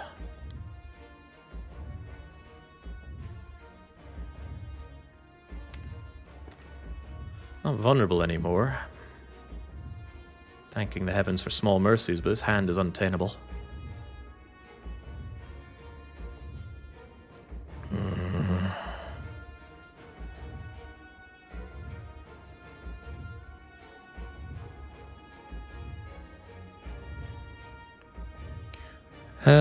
Yeah, with 4 energy, I can only play 2 cards here at best, and it's not going to be power through with something else. I could Doubt to draw. There's no Rupture payoff for that. 0 cost second wind could bail me out here, but that does mean goodbye Rupture, and then that does bad things this turn. This fight, even.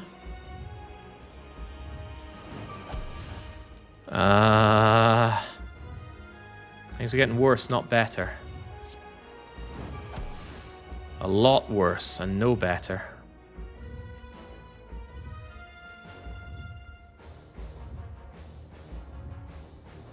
I think I have to double potion here.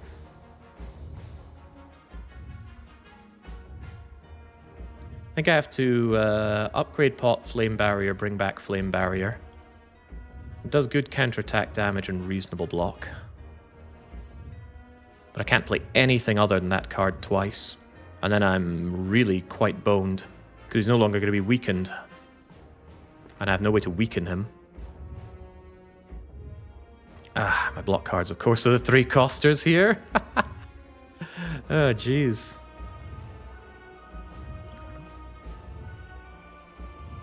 The power through does do a bit better on the block. But it adds a lot of wounds. Can still do it, though.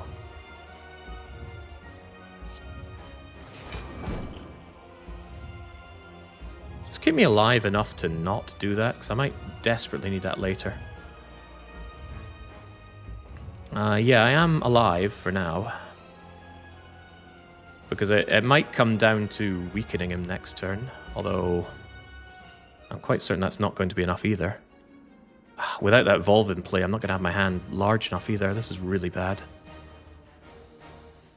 Could still hold through, right? I could get power through second wind playably enough next turn, get some other stuff in play, and then just somehow ruin his day. I'm just wondering if I can get by without doing Liquid Memories here.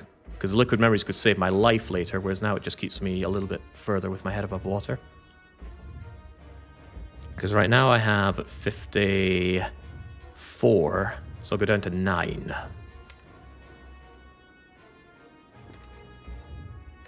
I think I have to accept that.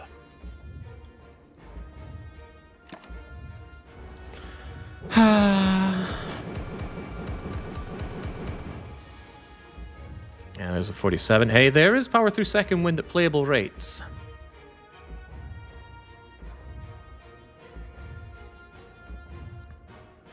It will draw as well.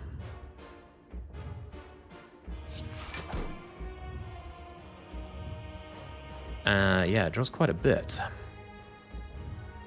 1, 2, 3, 4, 5 times 7 is 30-something.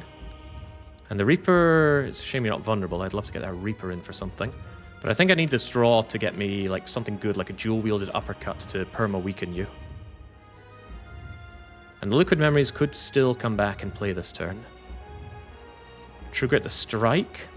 No, I don't want to waste 2 energy on that, even though that's not even as much block as second winding. 0 kunai. Wow, this is bad. Now the kunai has already kicked in, I think, twice this fight. That's why I have 2 dexterity. The 0 is for the counter on this turn. Let's run the numbers again. I play second wind here. I gain 1, 2, 3, 4, 5 times 7. So 35 block.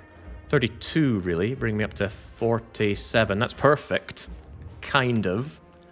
But then I can't play many things. And I have no additional block. So do I Liquid Memories my power through so that I can block more, draw more, and pray that I can, I don't know, dual wield a 0-cost uppercut and start laying in loads of vulnerabilities on him?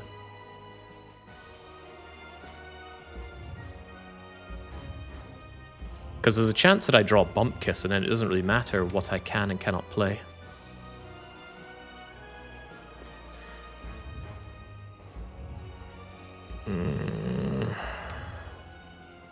There's a lot of bad moves and not a lot of good ones here. That's right, Rupture isn't even in place. There's no way to gain additional strength right now, which is extremely bad. I get an off turn next turn, but unless I do some upfront blocking, that doesn't help me out much. I think I need the extra draw so I can chew through this and then have my my blocks in the redraw. Oh, it's desperate, I'll tell you. This is a desperate, desperate situation, and it's because this drop has just been awful. Unbelievably awful. Snecko saving its worst for last. I think I need the extra block. I can't really afford to take damage here.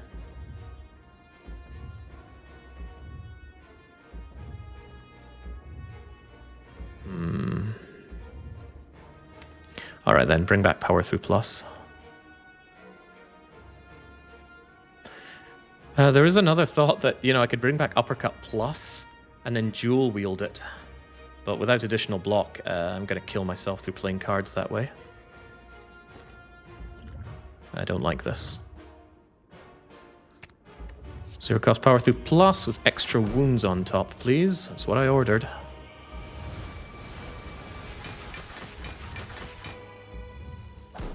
Well, there's zero cost dual wield with a zero cost uppercut. There could yet be hope here.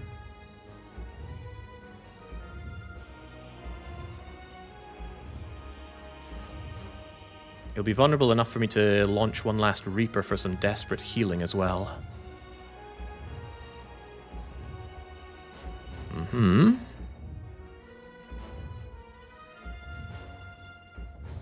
I can dual wield the uppercut immediately. Yeah, keeping him vuln and weak for forevermore is a big deal here.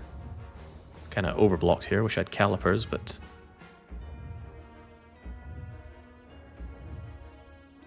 the problem is my strength just is not quite good enough. And we still don't have Rupture down. I think I need him weak and vuln forever. It's my only hope. That, together with getting power through second wind to block. And there is enough space in my hand. There's one here and one more when dual wield gets out of my hand. I could even battle trance if I feel like it, which I might. Weird card to multiply, but I need that artifact of his gone right now.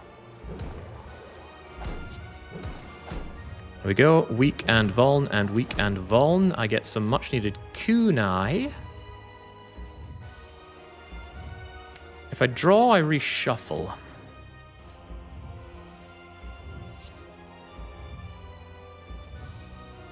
Yeah. Oh, hold on. Hold the phone. If I don't Reaper now, I won't be healing. And I think I need that healing to have any chance of living. Because if I blood for blood him now, he has no damage left to do. I made this mistake in a previous run. Well, 18's as good as I can do, right? Yeah, I mean, 18's not bad. Keeps me upright. This also draws. Okay, well, I wouldn't want that 3-cost heavy blade before anyway. Could take a chance on battle trance. But if I redraw into my power throughs, I'm very, very, very sad. I need power through second wind next turn or I'm... Actually, no. It has to be the turn after. In that case, re-rolling my hand right now could be worse than good. On the other hand, I could get another stack of kunai, which could make the difference between life and death.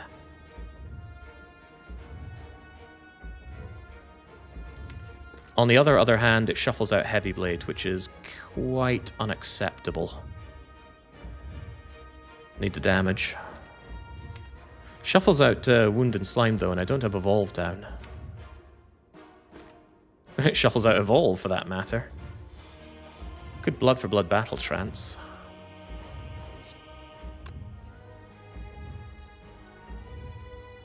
There are too many yeses and nos for both sides, so I say we just... What do I say we just...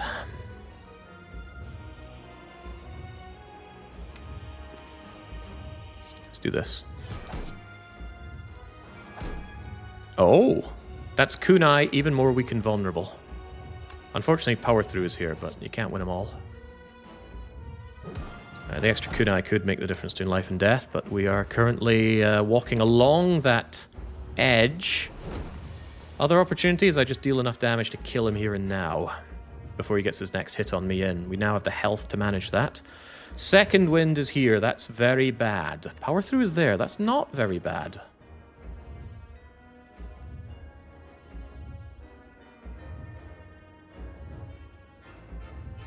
Bitrate going crazy, or is it just me? I think my connection's falling apart right now for the finale.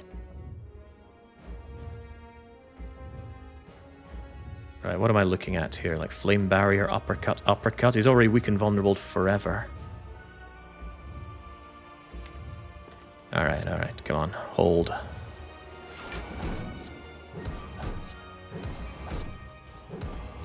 More kunai. Am I gonna live here? I don't know about that. He's not dying next turn, but I might be.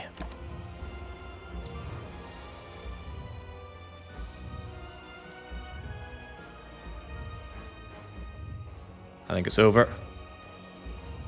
25 block does not do it. And there's no draw to be had, and I can't kill him. Wait, there is a little bit of draw to be had. Just a smidge.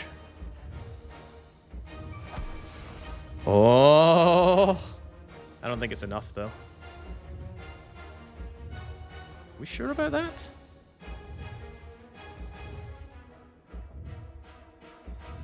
Hell, it's now or never.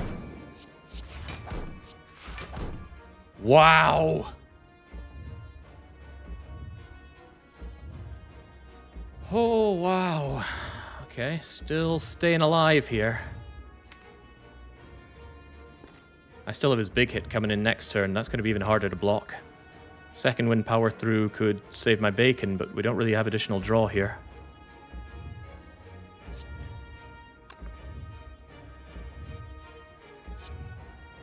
It's 48 damage, probably doesn't make much difference one way or the other. And it is real 3 damage that I am taking. But he needs to die.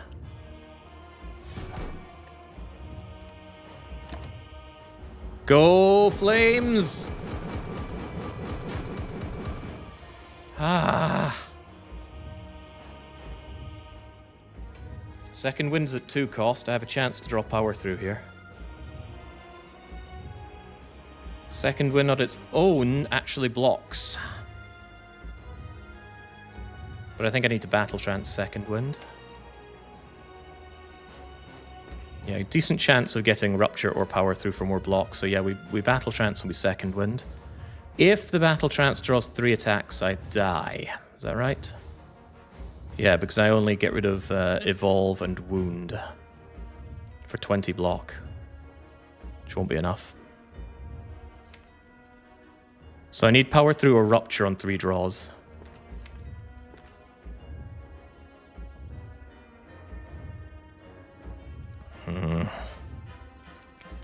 Alternative is I block for 30 right now.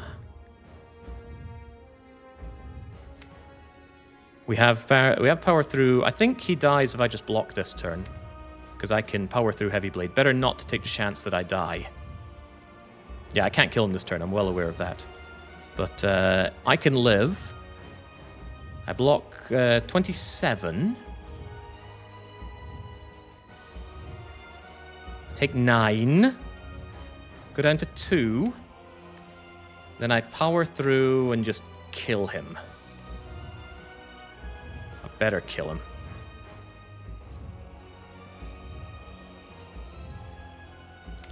Alternatively, I might draw into power through right now through second winding, but I don't know about that. I severely run out of block opportunities going forward here. He needs to die. And I can't play any card without block next turn. I think I don't take the chance of death here. I take the guaranteed chance of seeing next turn. Just to be sure, I'm going to second away 1, 2, 3 cards. Gain 27 block because of his counterattack. 27 and 11 is 38. He'll do 36. I go down to 2. Very well.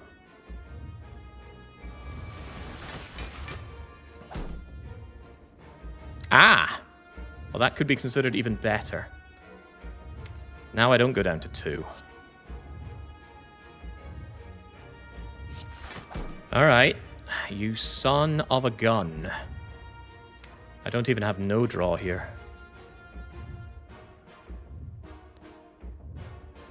A rupture? Why would I rupture?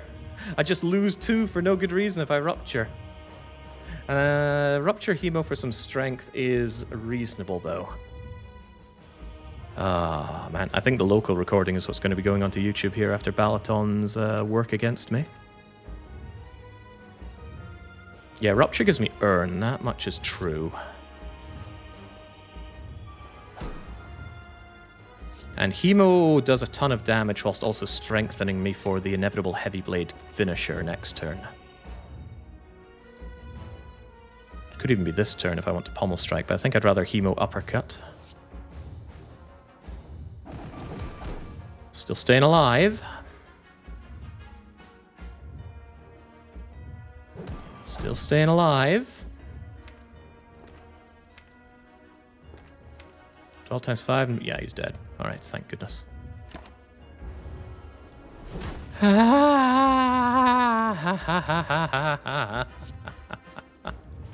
It's freaking over. I'm taking the screenshot just in case no one believes it.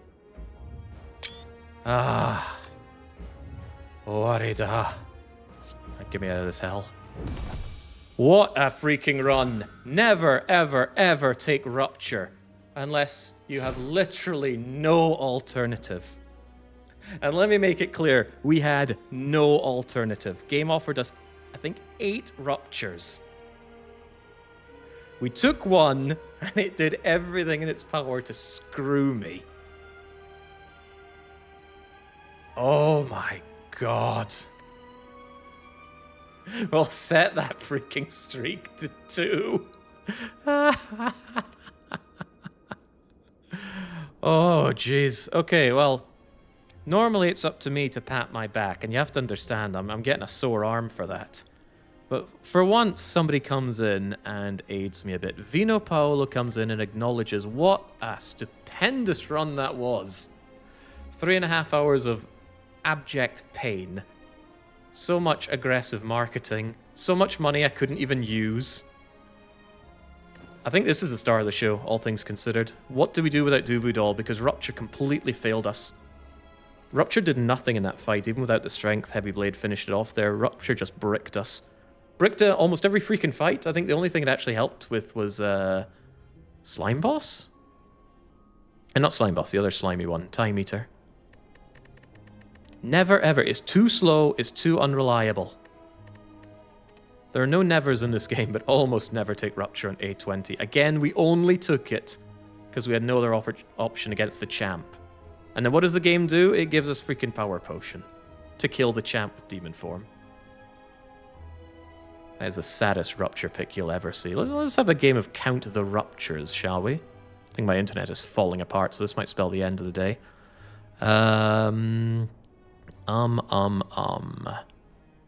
Rupture 1, floor 8.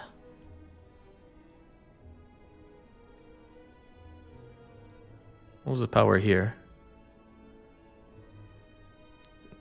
That was a merchant, yeah, and they were offering... Oh, Inflame. Well, that's not Rupture.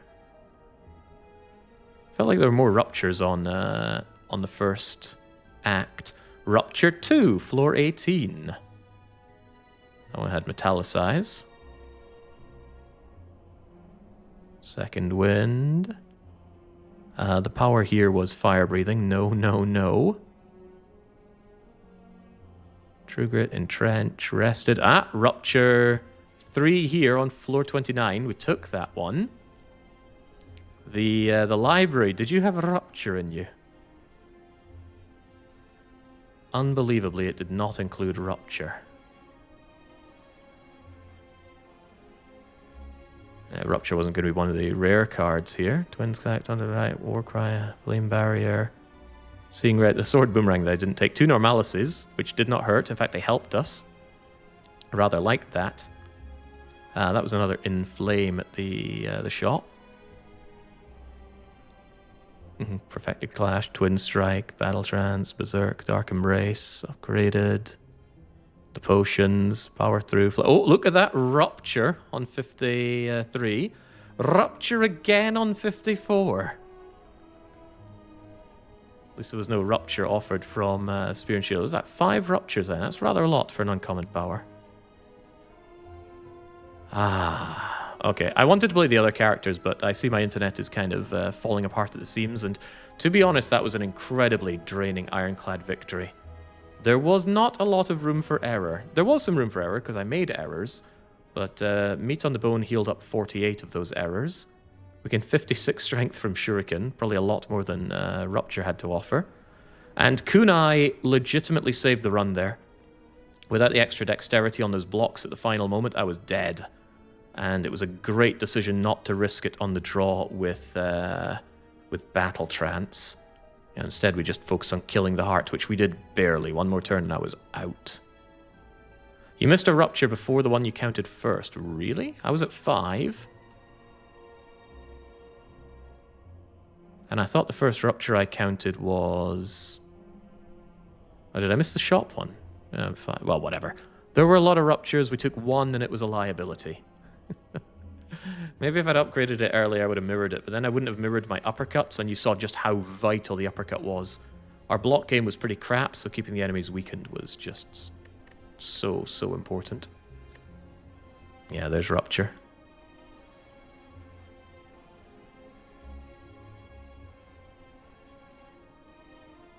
I feel very insulted by this run. Anyway, that was phenomenal. The first thing I'm going to do, I'm going to rewatch that back just so I can enjoy it as a viewer, because that run was so good. But also incredibly draining. I will be back tomorrow. Unless I'm back with some of Young's climbing. He seems to be struggling a bit. Maybe he needs someone to help lighten the load. In case that'll be over on the Dark Young stream. Which you should be watching anyway. It's better than this, that's for sure. But I'll be back tomorrow once again on someone else's stream. Lucky 1X is holding a Mega Gaming Marathon weekend thing. And he promises that Resident Evil Outbreak will be part of that. Yeah, I'm not missing any of that. So until I am back on other people's channels, it's a cheers and a cheerio.